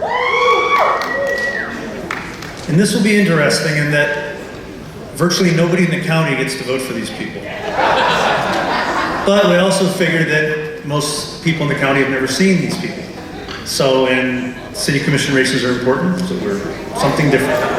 And I will tell our panelists, This is not one where we want to ask all four of them the same question a lot, because we're getting really tight on time, so. Go, Steven! Go. Let's who's up? Mandy. Well, I'm saying who's up, so forget it. You're first. Someone's gonna go. Understood. We'll make it work. You guys here? Come on. Ridiculous schedule. All right, everyone, you ready? Okay. Mandy, you're up. This is most of their first time, so be gentle. I promise. Thank you all for Sort of. being here. Let's try to keep these at minute and a half. So we want to hear as much from you as possible. Great. I'll just start with the first one. Stephen Nikela. You're an outspoken supporter of local businesses as a business owner, and you have also welcomed back cruise ships when they returned. Also a supporter of Key West workers. You're hoping to join a commission whose majority has consistently favored the significant reductions that were proposed by Safer Cleaner Ships and approved by voters. Do you expect to be a lone voice on the commission, or do you believe that attitudes on that commission are changing? You know, that's a good question. Primarily, I look at the working class in Key West. I have the Wendy's down here. I have very many friends that work as millennials, younger generation, 2 or 3 jobs, and I'm looking out for what are the best interests for the next generation.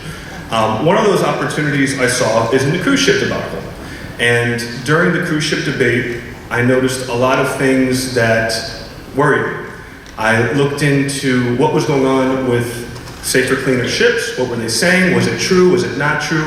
I looked into every single study that the Safer Cleaner Ships PAC had put forward. I looked into the independent studies. I looked into local businesses. I spoke to local business owners. How is this impacting you? How does this impact your business? How much of your income is derived from these cruise ships and these cruise ship passengers?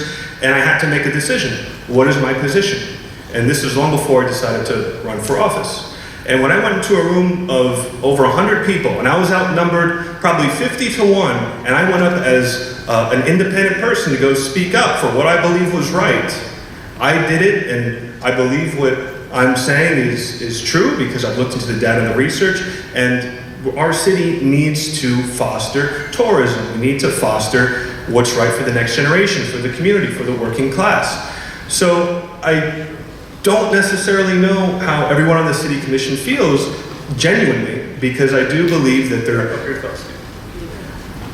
basically what I want to say is that if I'm a lone voice, that's fine. I'm going to stick up for what I believe, and that includes all topics. So even if I'm on the minority side, I will stick up for what I believe. Sorry, it's tough, I know. Thank you. All right, Chris, sorry. My question's for Lisette. Nice to meet you. Lisette. This is actually a question again from hometown folks. Is there an illegal transient issue in District 4? And if so, what are your plans to deal with that? Not only for the district, or your district, but for the city as well? So I've done some research, knocked on doors, and spoken to a lot of the residents in our district. I'm also very familiar with the patterns of what's going on there. I've lived there my entire life. In my particular home for over 15 years. I've noticed an uptick, just particularly on my block. I have noticed one home that has a non-transient, scoop for a bit. And I did look into whether or not they had a non-transient rental license. So I don't particularly feel that there are illegal rentals going on in our particular district. I don't think that's a problem in our district, not the illegal ones. It does seem like the traffic pattern and what we're seeing does seem to line up with the licensing that is in place. Joe. All right, this is for Ryan. The forever issue in the Keys, Key West specifically in this case, is balancing tourism, attracting tourism, which feeds us, and the quality of life for the people who live here. Do you feel like Key West has that balance right at this time? Let's see, it's a very good question. and sometimes I think almost a little confusing at times. If we're talking about the quality of tourism, which is an economic positivity for the island of Key West, and then we turn it around and say, does the local quality of life, are we balancing it? I believe if you look at tourism, which does drive a lot of positive economic stimulus that in turn improves our local quality of life through where the dollars are spent and things of that sort. Is there something more specific in that question, or is that mostly a general, do you think that tourism dollars are going to improve the local quality of life that we want? Or I guess would be what I would ask you on that. I'm just overall looking at the balance You don't really get between to what we're doing with tourism and All the right. community. Just give your thoughts. To me, it was very, I want to promote tourism. I want to promote positive tourism. I want to use the economic positivity off of tourism to improve our local quality of life. Whether that's infrastructure, beautification, sea level rise, things of that sort. Thank you, Ryan. Paul. Okay, my question is for Kimberly. Kimberly, you have, if you were elected and as commissioner, you have a two-part job. First of all, you have to grant the will of the people in your district, what they want. And if you didn't disagree all the time, how would you handle that as far as businesses and residents up there? And then also, as a member of the city commission, how would you be in favor of helping other businesses that aren't in your district? Like, what could you do for other businesses as well? Can you repeat the last part of your first question? Sure. So, first part is, how would you represent your contingency in your district? But also, you have a voice on the commission, which involves businesses all over the island. So, what would you do to help out businesses?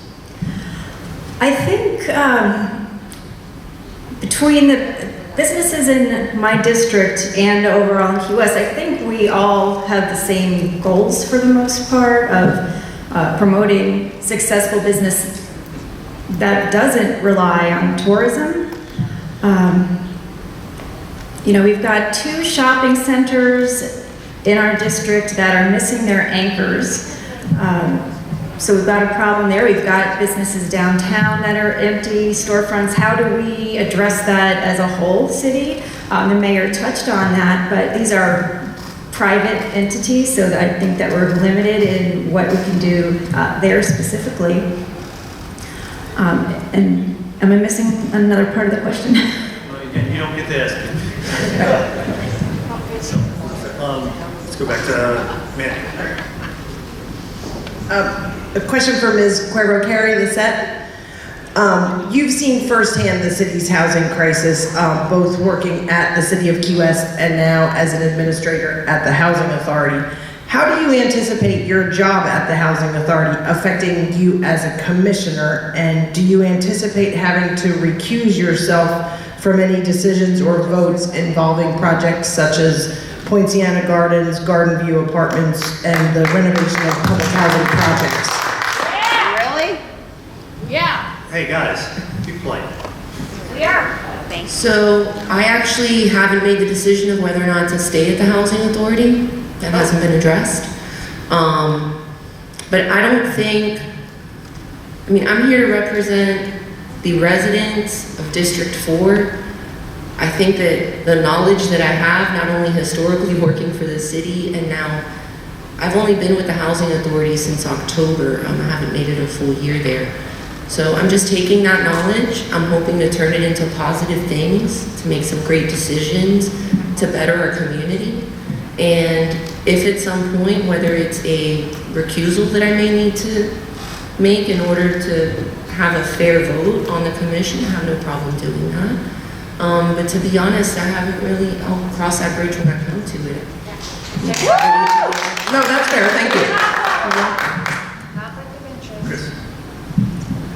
This question's for Stephen. If you were on the commission, what would you say the city is not doing about affordable workforce housing And what should it be doing? That's a really important question. Workforce housing and the worker shortage down here is the biggest crisis we have facing Key West. Yeah. I'm the youngest candidate in my race. I have a lot of friends down here. I'm the only one that has a mortgage. I have a lot of friends that work 2 or 3 jobs. They own businesses in some cases. I know young families that rent in apartments. They cannot afford to buy a house here. They can barely afford the rent. The only way in order to address this crisis is to increase supply. That's a market economic rule. We don't control the Federal Reserve printing money. We don't control the interest rate. What we can control is the supply of housing in the Keys. For far too long, we've hung on to low density. We need to look at what we can do in order to encourage multifamily homes, accessory dwelling units. We need to do what we can to look at height, increasing height, especially when it comes to mixed-use commercial residential. Searstown Plaza and Dixie Plaza are perfect opportunities to build vertically, and then you can have residents that are workers that live in the area in which they work and which they shop, which are cut down on traffic. So there are smart things we can do, but in order to address the issue, we have to look into increasing the supply. Because workers are leaving, and pretty soon we will not have a workforce to serve our island, and it's coming. All right, this is for Kimberly. Are there issues that the current city commission is not addressing or not addressing adequately? Gotta share. Not addressing accurately. I think maybe taking a stronger stand on the PRB situation, although a lot of these developments are new, the fact that they have not been reporting their income to the state for a number of years, maybe staying on top of their reports of what they're paying to the city and making sure that they're following the terms of their lease. I think maybe there was some oversight there. Paul, this will probably go to Ryan. Yeah, Ryan, nice to meet you. So, as many of the homes in downtown Key West are becoming vacation rentals, is it safe to assume that the district you want to represent is likely to see more rentals as homes are being sold? Do you view this as an issue, and if so, do you have any ideas on how to prevent further spiral of transient rental homes?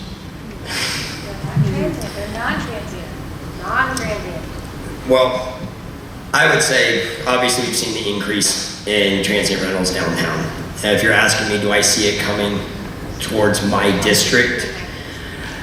I really don't see that coming towards our way. I do think our district is prime to help the housing crisis due to the increase in vacation rentals and transient rentals downtown.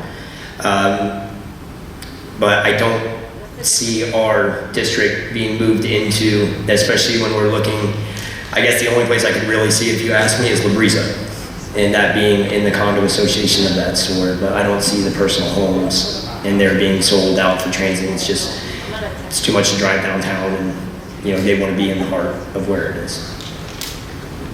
Does that answer your question? All right, that's 2 for each one of you. Ryan, why don't you, since you just spoke, 1 minute for each of you to just wrap up. This is your chance to differentiate yourself, introduce yourselves. My name's Ryan Warwick. I'm running for City Commissioner District 4. I humbly ask for your vote on August 23rd. I believe I can be a breath of fresh air for the City Commission. I believe in compromise. I believe in crossing aisles. I believe the relationships that I built down here in this city over the last 15 years through business owners, residents, past and future city employees will allow me to gain the knowledge to make an educated decision. And let's bring back the Concrete Republic. Let's bring back that one human family, that Concrete Republic, that magic that we love. Please vote for me. My name is Lisette Clairvaux-Carey, and I am the only candidate with direct government experience. I've worked in the mayor and commissioner's office. I think that my recent experience at the Housing Authority will be a positive. I also, that wasn't my timer, right? Okay. I also would like to say that I'm the only candidate who was born and raised in Key West. I've lived in this district my entire life. I'm ready to represent the working families and the seniors in our district who also need some attention as far as transportation and being able to move safely between our district and the shopping centers. And I'm truly here to represent the voice of the people. So my opinion in a lot of things I feel doesn't matter as much as the opinion of the residents in my district. And thank you.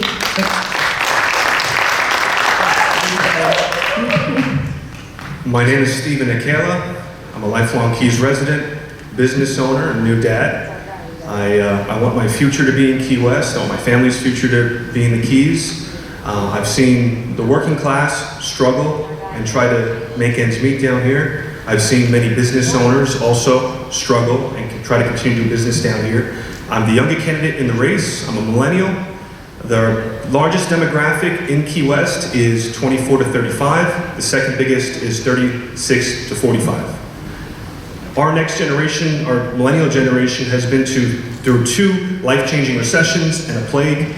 We were told to be saddled with debt, to go out and get student loans and try to make ends meet out in the real world.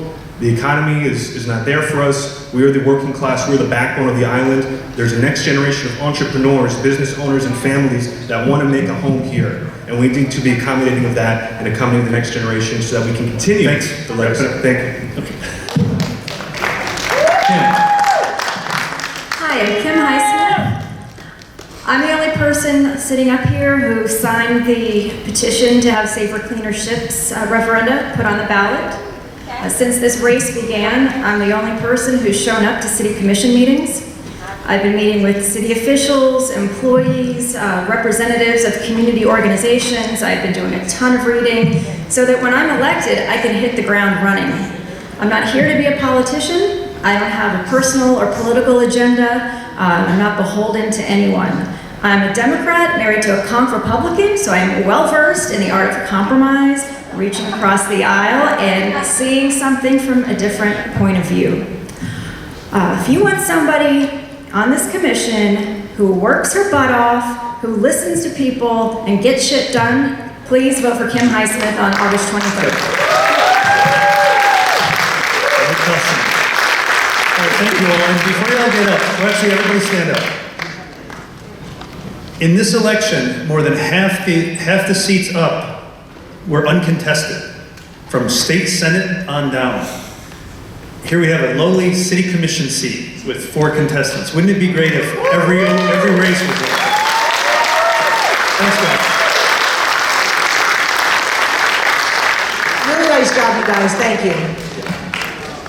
All right, state rep, Adam Gent for Democratic state representative race. Adam Gentle, Daniel Horton Diaz, come on up.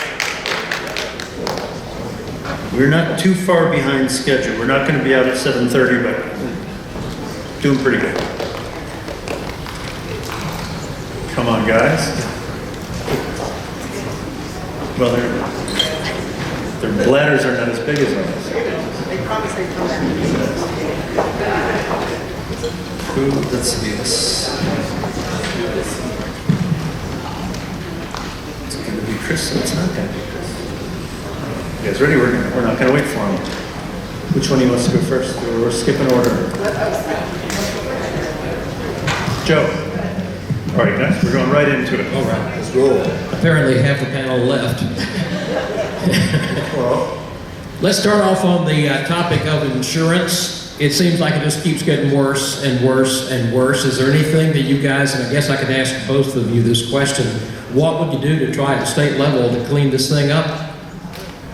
Well, I'm happy to start if that's okay. Yeah. So I'm sure all of us have read the recent article in the Citizen that talks about $100 million in litigation fees that Citizen pays due to fraud in our marketplace.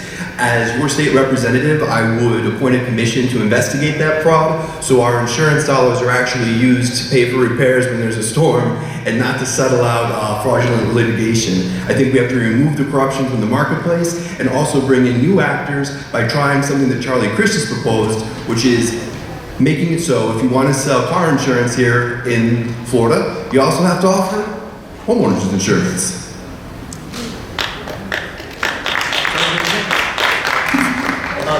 Go ahead, Dan. So I think part of this problem is that, first off, Monroe is a donor county when it comes to insurance. We spend way more in premiums and payments than we get back in claims. But I think one of the problems is that the folks up in Tallahassee don't understand the uniqueness of this community. They don't understand that our building standards are way higher than they are in a lot of other parts of the state. And so I think one of the important things that you do when you go up to Tallahassee as a public servant is actually build those relationships so that you can have those conversations with the other people that work up there on behalf of their constituents, whether Democrat or Republican, so that you can communicate that uniqueness of this county and you can lay out the problems that we have and say, listen, I think we should, we need special consideration.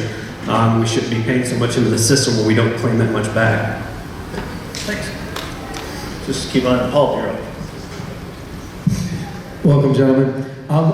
What do you think you could do as a state rep up in Tallahassee to help us here in the Keys to find us more grants or more programs, especially for our housing problem, because we're having a tough time figuring it out? That's a great question. Start with Daniel, and I'm scrunching it down to 90 seconds for answers. It seems to be working better, so Daniel. Do you mind repeating that, Paul? I'm sorry. Go ahead, Paul, will you repeat that? I got stuck. Sure. Oh, sure. Sorry.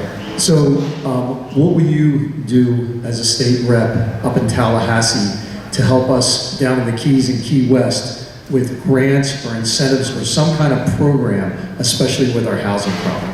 Especially with our housing problem. So, the first thing you have to do, you've got to fight for your placement in the budget, right? If you're going to make requests, you've got to fight, you got to push them in. I think that we're fortunate in that, on the state Senate side, we don't have anyone running against the incumbent. So I think that we can work with, Senator Anna Marie Rodriguez to try to get things into the budget. But, when it comes to housing, that's what you're asking about, right? You're talking about housing. When it comes to housing, we're not going to build our way out of this problem. We can't. ROGO limits us, hurricane evacuations, unless we're going to reconsider that, limits us. We have to take a hard look at transient rentals. We got to take a hard look at Airbnb and other companies like that and what they're able to do. I think you have to put limits on the amount of homes that can be used for those purposes. And I think you have to prioritize, think about how Airbnb started, right? You're generally renting out an extra room in your home. So you really need to be prioritizing people that are homesteading in the community, that live in the community, and we shouldn't be allowing properties owned by hedge funds or big corporations to be running this same racket in our community with so many families are struggling. Yeah, I believe the question is more focused on getting more money and appropriations into the community for the housing issue. And I think that's one of the great failures of our current representation is leaving money on the table. It's shocking to me that on July 7th, our governor announced that we have a $22 billion surplus in the state of Florida, and yet we still have a housing crisis where we live. The state of Alabama's budget, $2.3 billion. All that money left on the table while we have people that are paying so much money in rent, insurance, and electricity that they can't feed their kids. We need representation that's going to fight for the dollars we need and deserve. Mandy. This question is for both of you. Connecticut and New York have banned the possession of military-style assault weapons. The Federal Second Circuit Court of Appeals has upheld the constitutionality of these statutes. These states also require background checks on all gun sales at gun shows by non-licensed gun dealers. Would you vote for such laws in Florida? Why or why not? Start with that. Would I vote? I'd sponsor. We need a full-on ban of assault-style military weapons in the state of Florida to protect our families and to protect our kids. Background checks, red flag laws, and what I would propose is a time period between purchase and possession, a cooling off period so we can avoid an 18-year-old from buying an AK-47 and then slaughtering dozens of children. Same question. Sure. So in 2018, I worked for State Senator Tadeo in Tallahassee during the legislative session when Parkland happened. And so I worked on all of the gun legislation, which was the first time that Tallahassee worked on the gun issue in 20, 30 years. And the reality is that you're going to be limited in what you can do in Tallahassee on guns. That's just the truth. I think if you want to ban ARs and style weapons, you're really going to have to look to Congress, where they've had that as a precedent, and then they let it sunset. But at the state level, what we can do is some things that go around the margins. We can absolutely work on universal background checks. We worked on that in Tallahassee that year. We can absolutely increase red flag laws. In fact, with the bill that passed in the federal government, state reps, our responsibility really should be to make sure that that funding for red flag laws is used appropriately at the state level. And then we need to start looking at other things like mental health awareness, mental health services. I mean, if you look at a lot of these shootings, unfortunately, they often tend to be what you could probably qualify as angry suicides. And I think we need to identify some of these people, some of these students early, do a better job of providing services that they need to possibly try to prevent that in the future. Todd, may I have just 30 seconds? 15. You'll do it on the next one. We'll get it. Chris. Good evening, gentlemen. Would you file a bill which the county commission last year, the last legislative session, had asked the legislature that would increase sales tax by a penny with the proceeds going to sea level mitigation? So, Daniel, you start first. Yeah, I would love to do that. Definitive. Yes, I would love to try to make this fast. Yes or no me? Same as Dan, yes. Okay. I love it. Trying to help you. Right. Hey, there you go. Joe, got another yes/no answer? Maybe not yes or no. Yeah, it seems like local rule is becoming less and less of a thing. What would you do in Tallahassee to bring some of that back to where we can govern ourselves like we should? Absolutely. I think sometimes we forget that home rule is written into our state constitution. It's not something that comes and goes and we use it when we want to use it. It's our right, and it's what makes our cities powerful. So, to solve the current problem, what I would do is define the parameters of when the state can use its power of preemption. And I would define it such that the state can only preempt a local law when it is absolutely necessary for the health and safety of Floridians. Otherwise, the local law stands, which aligns with our state constitution. I mean, I think that sounds great. I don't think that's how Tallahassee really works. You know, with local government control, I've said from the start, I'm a full supporter of local government control. I think local government knows best. I think local voters and local people should be able to vote to solve their own local problems. But up in Tallahassee, you've got a lot of money in special interests and big corporations that are making sure that we can't control what we want to do at the local level. So the reality is I think you have to be able to go up there and build coalitions across the aisle. And I think that local control of government and home rule might be one of the few issues in Tallahassee that there really is potential to work across the aisle on, because you're not really talking about political differences as you're talking about the differences in the districts that the representatives represent. So I would like to target Republicans and Democrats that represent communities that have municipalities, towns and cities that want to write their own laws and control their own problems and solve those problems. And I think that there is potential to reach across the aisle, do that work behind the scenes, and actually create an environment where you can actually empower cities and local communities to make their own decisions.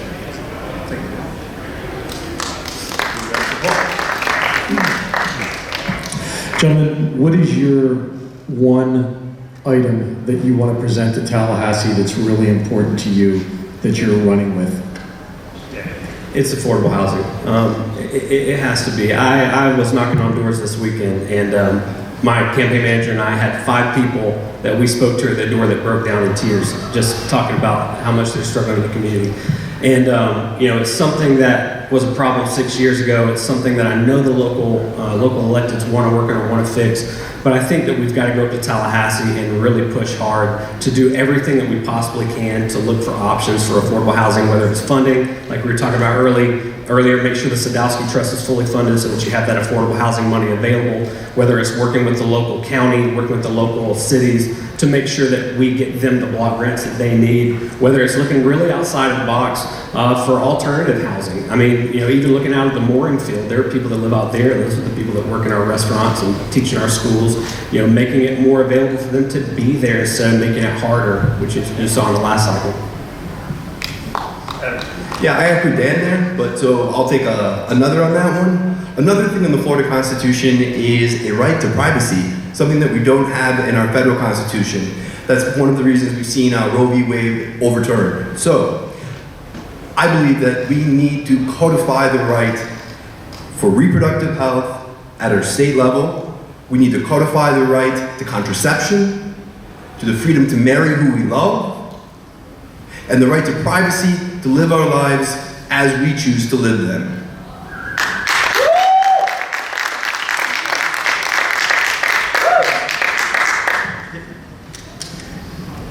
Is bipartisanship at all still possible in Tallahassee right now? Absolutely. I think that we are kidding ourselves when we say that we're so divided. When I talk to a lot of Republicans and a lot of non-party affiliated voters, I find that there's a lot of common ground. All of us want to give our kids clean water. All of us want to have good education for our kids. All of us want to make sure that we have an environment that's sustainable into the future. On these issues, absolutely. It's absolutely possible, and I've done it. When I worked in the state senate, what I did as a legislative aide was I proactively did my research and found one bill with every state senator that my state senator could co-sponsor, because we wanted to make sure that as a new state senator, she was able to walk in, make those new relationships, and show that there was opportunity to work across the aisles. The challenge for Democrats in Tallahassee is that whereas you can work with people behind closed doors, you're generally not going to get credit. So if you're going to go up there and you want the spotlight and you want the credit, you're not going to find it. But if you go up there working on people's behalf, having the quiet, private conversations with people on the other side of the aisle, and showing them that you really care about your community and you're willing to listen to what they want for their community as well, you can absolutely get stuff done in Tallahassee. Chris. Once again from the hometown group. Do you think the state legislature was correct in taking action against Disney for opposing the law commonly referred to as the Don't Say Gay law? I'm sorry, Yes, didn't come on. Say it again. Okay. Do you think the state legislature was correct in taking action against Disney for opposing the law commonly referred to as the Don't Say Gay law? Thank you. I'm sorry, no, they weren't, and it's about as hypocritical as it gets to come after one of the big corporations that basically funds most of the elections in this state. When they come out and actually speak against you, when they were funding your elections in the past anyway, it's kind of a joke, but that's kind of what you run into in Tallahassee. Hypocrisy does run deep.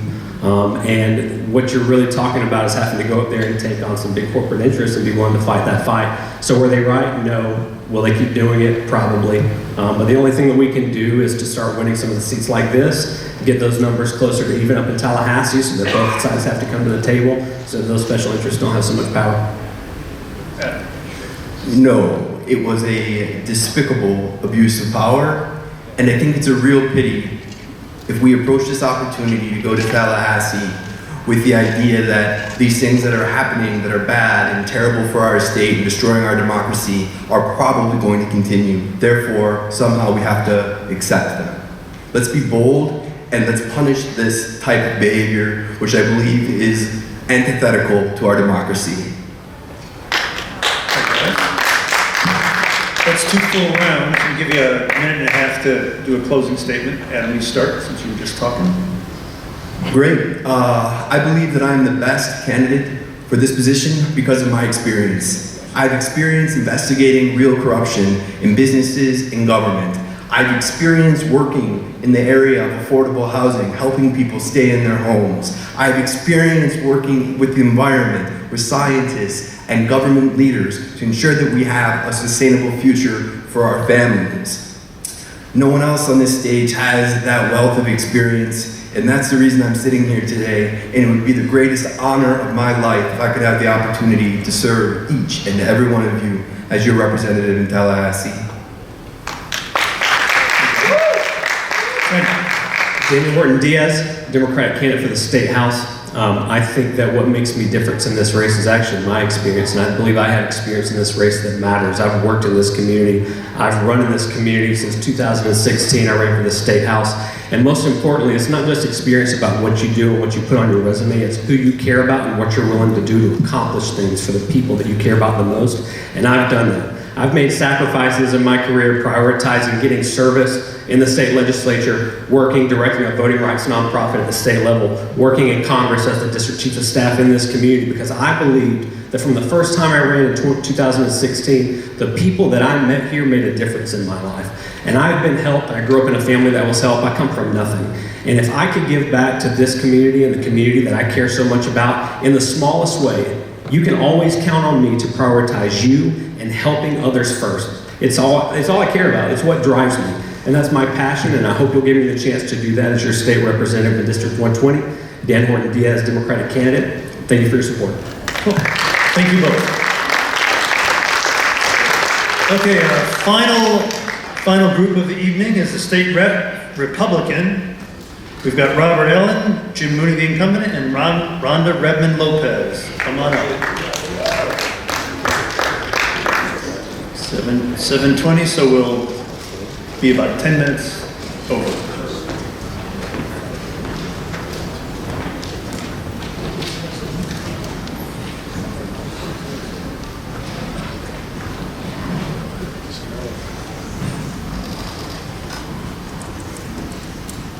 Clinton, can your camera pan?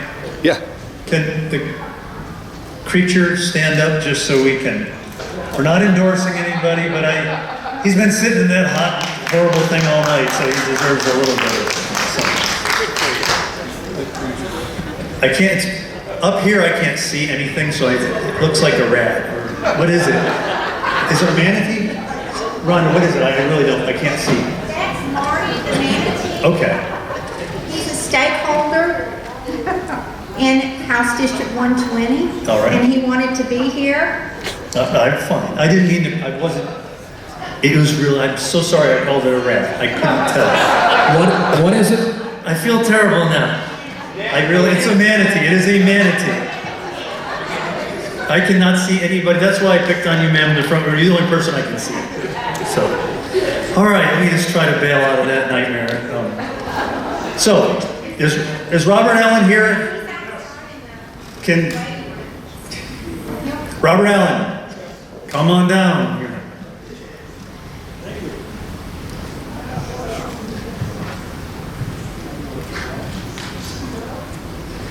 We're going to start with Paul, since we got all discombobulated. Well, I think we're at the end here. Let's sort of see how it goes. This is a very important race. I think it's worthwhile to not do all three time after time, but if there's certain questions that lend themselves to an answer from all three, then you use your discretion. Okay. So, okay, everybody here? All right. We'll start at the end with Jim and come on down. Well, let's see what Paul wants to do. Yeah. Perfect. My question is going to be for Jim. Okay. Jim, in this session, you had to work really hard with wind insurance, as we were all asking for. And I know there's been some hurdles in Tallahassee. There's been some discussion with citizens and trying to get away from them or create something in the Keys. In the next session, re-elected, what do you see that you could do to help out for everybody in the Keys with wind insurance, and especially the people who have opted now, and a large majority that do not have wind insurance anymore because they can't afford it? Thank you for the question. Yes, the special session on insurance was at best interesting. I think we all know that we did not get here in a day and we will not solve it in a day, because that's what we were there in a day. What I did debate on the floor was trying to get citizens back in the posture that they were initially put in place for, which was the last resort insurance. They have since expanded out into sinkholes and property insurance, and continued to add on policies, thus running out other insurance companies that absolutely can't compete with them because of what they do. That said, the hardest part in Tallahassee is to make people understand that Monroe County is different. Anybody wishing to watch the debate on the floor that I did in the insurance day, Clearly, the standards across the state are detrimental to the insurance industries. While Monroe County has the highest insurance ratings as far as wind load, we probably follow FEMA better than anybody else, but on the wind load side, we are the leaders in the state, yet many counties across the state are so subpar. And those subpar counties are what lead to the insurance rates overall escalation in prices, thus impacting all of us in this room and throughout this county. Thank you, Jim. Mandy. I have a very quick yes/no question for all three candidates, and it actually came from the members of Hometown from the submitted questions. Okay. Do you believe, all three of you, do you believe that Joe Biden is the duly elected president of the United States? Is Joe Do you Biden believe Joe Biden is the duly elected president of the United States? Robert. Testing. Okay. In one word, no. Rhonda.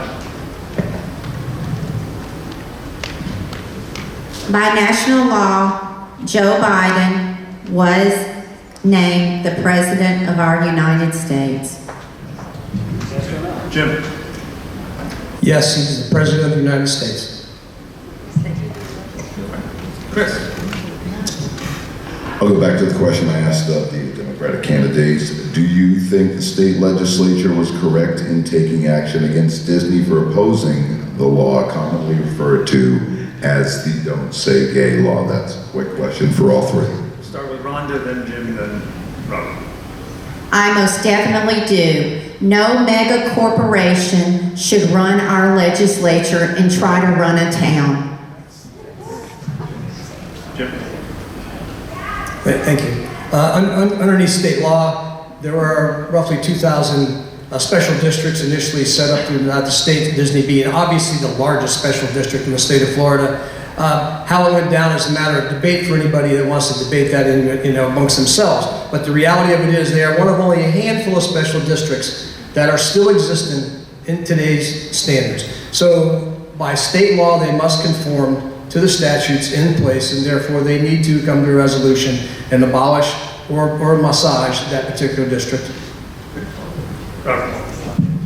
Can you ask the question again, please? Sure. Do you think the state legislature was correct in taking action against Disney for opposing the law commonly referred to as the Don't Say Gay law? Commonly referred to by whom? Almost everyone who has read it. Everyone on this panel. I'm sorry? Can I ask a question? Yeah. Who's supposed to be asking the questions? Joe, you're up. My turn? Yeah. Okay, Paul asked Jim this question. I'd like to get an answer to the same question from you, Rhonda, and Robert, and that is on insurance. How would you go about trying to get this thing straightened out in Tallahassee? Let me tell you what our problem is in Tallahassee. We're top heavy on trial attorneys, billboard trial attorneys in Tallahassee that put an R beside their name. We need tort reform. The other states that have had a problem with high insurance rates, when they implemented tort reform, their rates went down. We need tort reform, and we need a more small business perspective in Tallahassee. It's hard to get the legislature in Tallahassee to go along with tort reform when leadership on both sides are trial lawyers, billboard trial attorneys, because the last thing a billboard trial attorney wants is tort reform. But that's what we need, because we are a sue-happy state, a judicial hellhole for suing. And whenever we get sued or a lawsuit is done anywhere in the state, the costs are passed on to us with our insurance premiums. Could you ask the question again, please? Yeah, what would you do in Tallahassee to try to fix the insurance problem we're dealing with here in the Keys? Everything I can. Okay. Paul. This question will be for Jim. Jim, in the legislature this year in Tallahassee, what would you say was the most frustrating thing besides the wind insurance that you had to deal with that really represented the Florida Keys and Key West? You know, the hard part of Tallahassee when it comes to Monroe County is that everything impacts us times 10. I don't care what the bill is, it just has some underlying or overbearing theme to it that impacts us differently. Again, because the area of critical state concern being one of the largest reasons. Obviously, housing continues to drive the train. There was a lot of discussion. I actually brought forth a bill, fee in lieu of security. Not only did it pass the floor, it passed the floor bipartisan support. Unfortunately, never made it out of the Senate.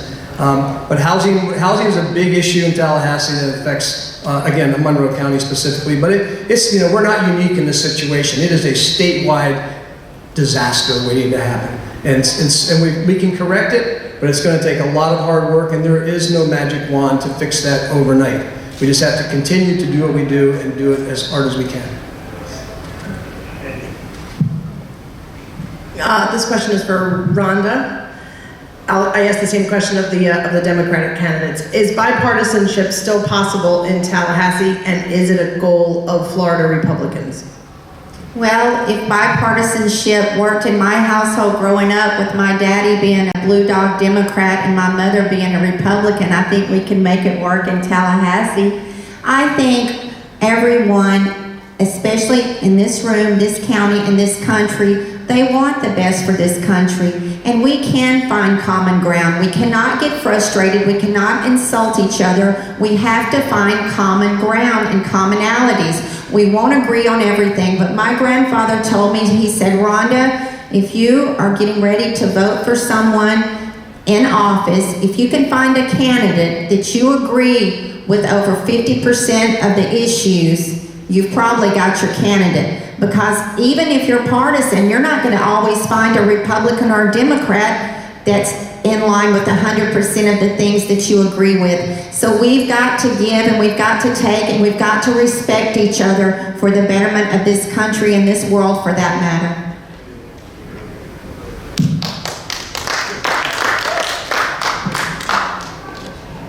My question's for Robert. What separates you from the other two candidates for this position? Well, I've been working in the Keys as a licensed contractor for over 20 years. It's been one of the greatest experiences of my life, working for the homeowners of the Florida Keys, and I see their interest in not being represented at the state level at all. I see career politicians who are more interested in building bridges with other politicians than going there and representing the people who voted for them. Joe? Heard a news story today that the state attorney general sent a letter to President Biden calling fentanyl public enemy number one. I think her terminology was a weapon of mass destruction. It's a problem all over the nation. It's certainly a problem that's showing up. The sheriff tells me regularly they're finding it here in the Florida Keys and all over the state. What can you do in Tallahassee to try to get a rope around this and slow this down? Who was that for? Fentanyl, for all three. All three, okay. Robert, why don't you start? Did you just call Brandon the president? You want to talk about fentanyl, or do you want to? As far as I know, fentanyl is coming over the unprotected southern border, and that is what's creating the problem. Roger. You're not going to like this, but would you please repeat that lengthy question? The state attorney general sent a letter to the president today calling fentanyl public enemy number one, or weapon of mass destruction. What would you do in Tallahassee to try to bring legislation to help get a rope around this, to slow this down a bit, because it's killing people? Well, it's no secret it's coming in from the border. A lot of that's coming in from Mexico and from the drug cartels. They're bringing it in, they're lacing, even, I'm understanding they're even lacing like a simple marijuana joint, they're lacing it with fentanyl. We've got to close our borders, we've got to control our borders. Also, I'm a big proponent of family values, and we need to try to keep the family unit intact, because when a child has parents that stay abreast of what's going on in their life, that helps a lot with keeping them to stray into illegal drug use. And I actually have a friend that was a captain at American Airlines, and his son just passed away from some type of drug that he experimented with that was laced with fentanyl, and he passed away with it. We've got to close our borders, and we've got to get very strict on convicting these drug dealers. Put them away and lock them up and throw away the key. Jim. So I think the question was, what can you do in Tallahassee, correct? So obviously in Tallahassee, a number of things. We can't stop the border. We can't do any more to protect the border in Tallahassee. What we can do, write a resolution, have it codified by the House and the Senate, and then send it to Washington, D.C. to let the Washington, D.C. leaders know that the state of Florida will not tolerate the open borders, which are allowing the flow of fentanyl into our country. That's what we can do. The laws are already on the books for everything else. But what you do in Tallahassee, unfortunately, we can't go to the borders and fix that ourselves. But we can let them know that the state of Florida absolutely will not tolerate it and absolutely does not condone that behavior. We can crack down. Rhonda, don't cheat. We can do one more round if we keep them quick like we've been doing. So, Paul, you're up. I guess to all three, is there any one position or item you would like to try to work on to support the school district in the Florida Keys and the teachers with Tallahassee? You can't. How's that? Is that a little bit better? Okay. Is there one item on your agenda that you will do in Tallahassee to support the school district and the teachers and the workers in the Florida Keys? Ron, you start. We'll go to Jim. I'm so sorry that Is there an item that you would work for in Tallahassee for the schools and teachers?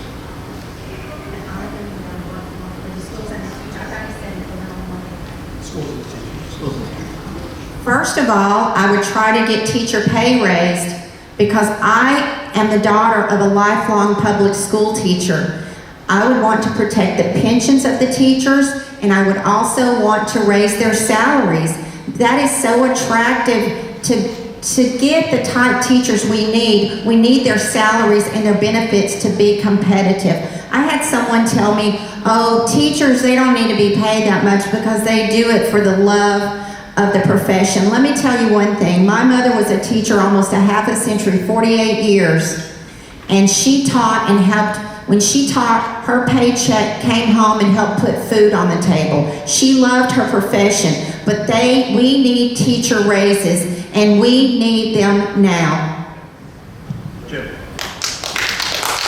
Thank you. Great question, by the way. Actually, this past session, I started working on that exact problem.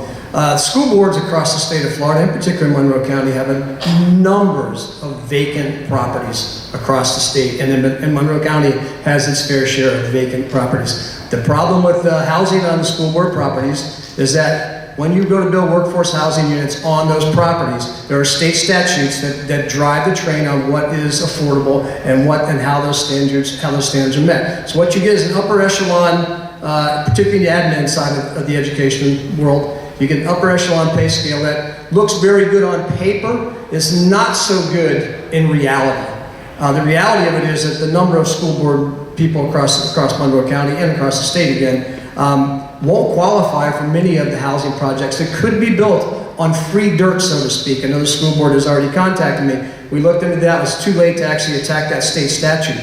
But if we can get that state statute to abandon the actual rules and regulations of what is considered workforce/affordable housing and escalate those minimum standards up to a higher cost, then we can really do something for the teachers. The teachers are the highest paid in the state of Monroe County. It'll never be enough. I'm a former teacher, and I still can tell you my first take-home pay was $409 a month. Now, it hasn't gotten a lot better, but that said, that's what you need to do. Hey, guys in the back, we can hear you. We're almost done. Robert. I'm sorry, but could you ask the question again, please? Well, if you're in Tallahassee, what could you do to help our schools and teachers in Monroe County? Okay, yeah, that's a good question. Well, we need teachers who can afford to live in Monroe County, and as a representative of this district, of District 120, I would help improve that. I also believe in home rule as far as education goes. I believe that well, that's really important. I mean, the school boards need to control what happens in their districts, and state regulations should not be as important as what happens at this local school board. Thank you. Mandy. Looking for a quick one. I know. All three, yes, no question. Would you support background checks on all gun sales at gun shows by unlicensed gun dealers? Start with Jim. Background checks on licensed gun dealers. Background checks on unlicensed gun dealers? Yes or no? At gun shows. On unlicensed gun dealers? Background checks on gun sales at gun shows by unlicensed Background dealers. checks are absolutely fine. I'm so sorry. One more time. That's all right. Would you support background checks on all gun sales at gun shows by unlicensed gun dealers? As our audience said, that's already in place. We need to support the laws that are currently on the books for guns. Can they? I didn't know that unlicensed gun dealers could go to gun shows. Chris, what do you got? We're almost done. Okay. This is for everyone once again. Mental health services in the Keys are somewhat lacking, and we have a crisis down here, some would say. What can you do in Tallahassee to help our residents with this? Starting with Robert.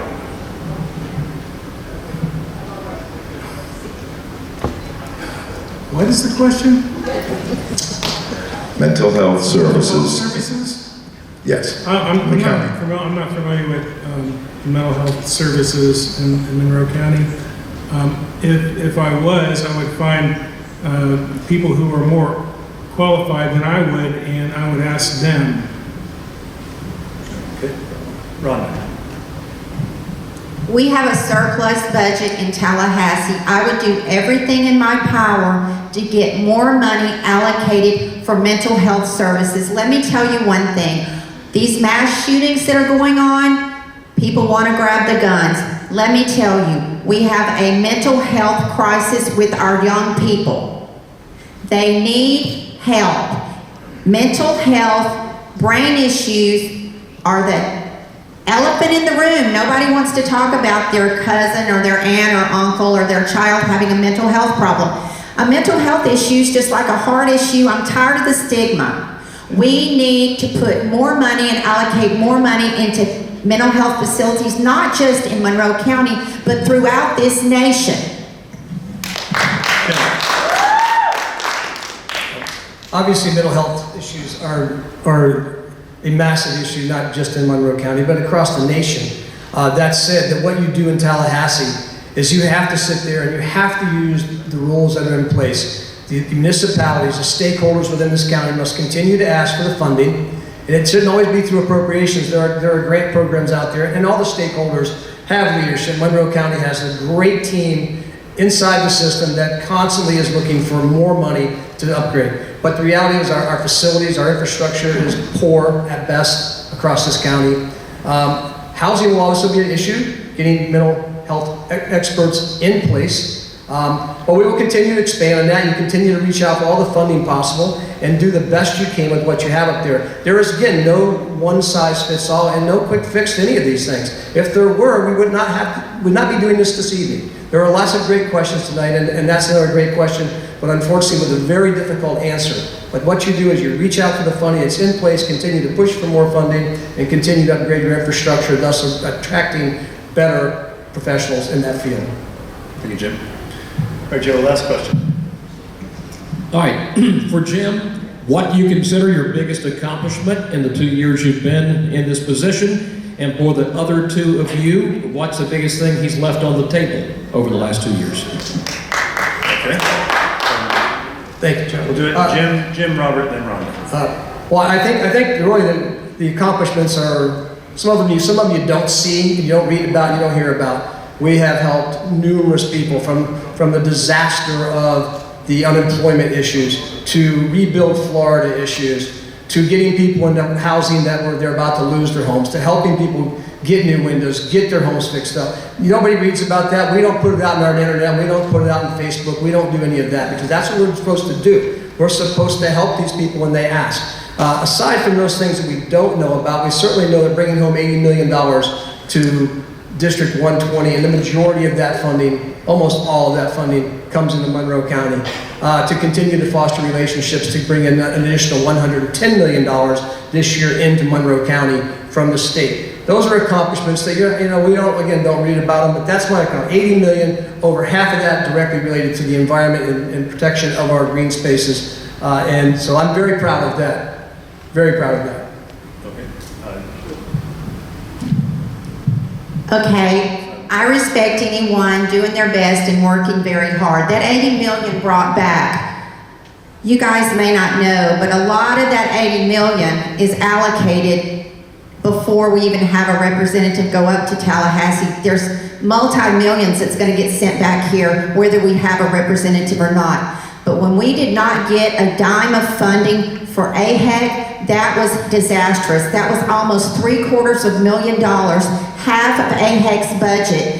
AHEC, of those that you are not familiar, that's the mobile unit that goes up and down the keys. They provide 10 out of 12 of our schools with a nurse practitioner. They provide a dental unit. Some of these children and even adults visit this AHEC unit. They never see a doctor or a nurse other than that. That was a community project. All the big bucks that went to the big projects, what about our hometown small projects like AHEC? That was terrible. Also, I was very upset when our current representative voted so much against Governor Ron DeSantis, voted against him on parental rights, and pushed House Bill 2508 that would have destroyed our waters and our marine life. That bill would have diverted water that God intended to flow south to our Florida Bay and Everglades. That's our water. Would have sent it north to special interests such as Big Sugar. No way. And hand it over to Jim. 30 seconds, Jim, to respond. No worries. AHEC had put an appropriation for $600,000. The previous two sessions, they received $800,000 of funding. No one runs their business on state appropriations. No one. Do never hang your hat on a state appropriation. That is a pure fact. Okay. As for 2508, that bill did never stop water from flowing south, although it was full of boogeymans. Okay. Robert. Well, last year, Mr. Mooney voted for House Bill 735, which eliminates the ability for counties to issue trade licenses for around a dozen trades. I personally lost a job last December. It was between $8,000 and $9,000. And what this does is, this is just not for me. What this does, when a county cannot issue trade license, they cannot prove that someone working in the trades is an American citizen. So when this was created, Mr. Mooney helped give every non-citizen on the planet a state they can move to and work in the trades without proving citizenship. Also, this year, Mr. Mooney voted for voting districts in the state of Florida that favor Democrats. And Mr. DeSantis said, no, I'm not going to sign this, and he sent it back. And we need representation in Tallahassee, and this is why I'm running. And this question is almost a setup to cause a... It's okay, it's okay. Well, then let's just close. The lack of knowledge is fine. 735 bill didn't go into effect in 2023, so anybody that loses a job on a bill that doesn't go Jim, into effect. let's kill it. We'll just kill it? Let that happen? No, I'm sorry. The rules, Finish right? Your thought. Finish your thought. 735 does not go until July of 23 into effect, period. As for the redistricting maps, I said in the redistricting committee, it's transparent. There are state laws. The governor has his ability to do what he wishes as well, but we follow the state laws in our committee, and thus we put the maps on the place in state law, which is required by the Supreme Court of the state of Florida. Okay. Let's have Robert, closing statements. About a minute. Okay. My website is rhinohunter.net. That's R-I-N-O hunter.net. I'm running in this district to represent the people of this district who have been so disappointed and who are also some of the best people I've ever met in my life.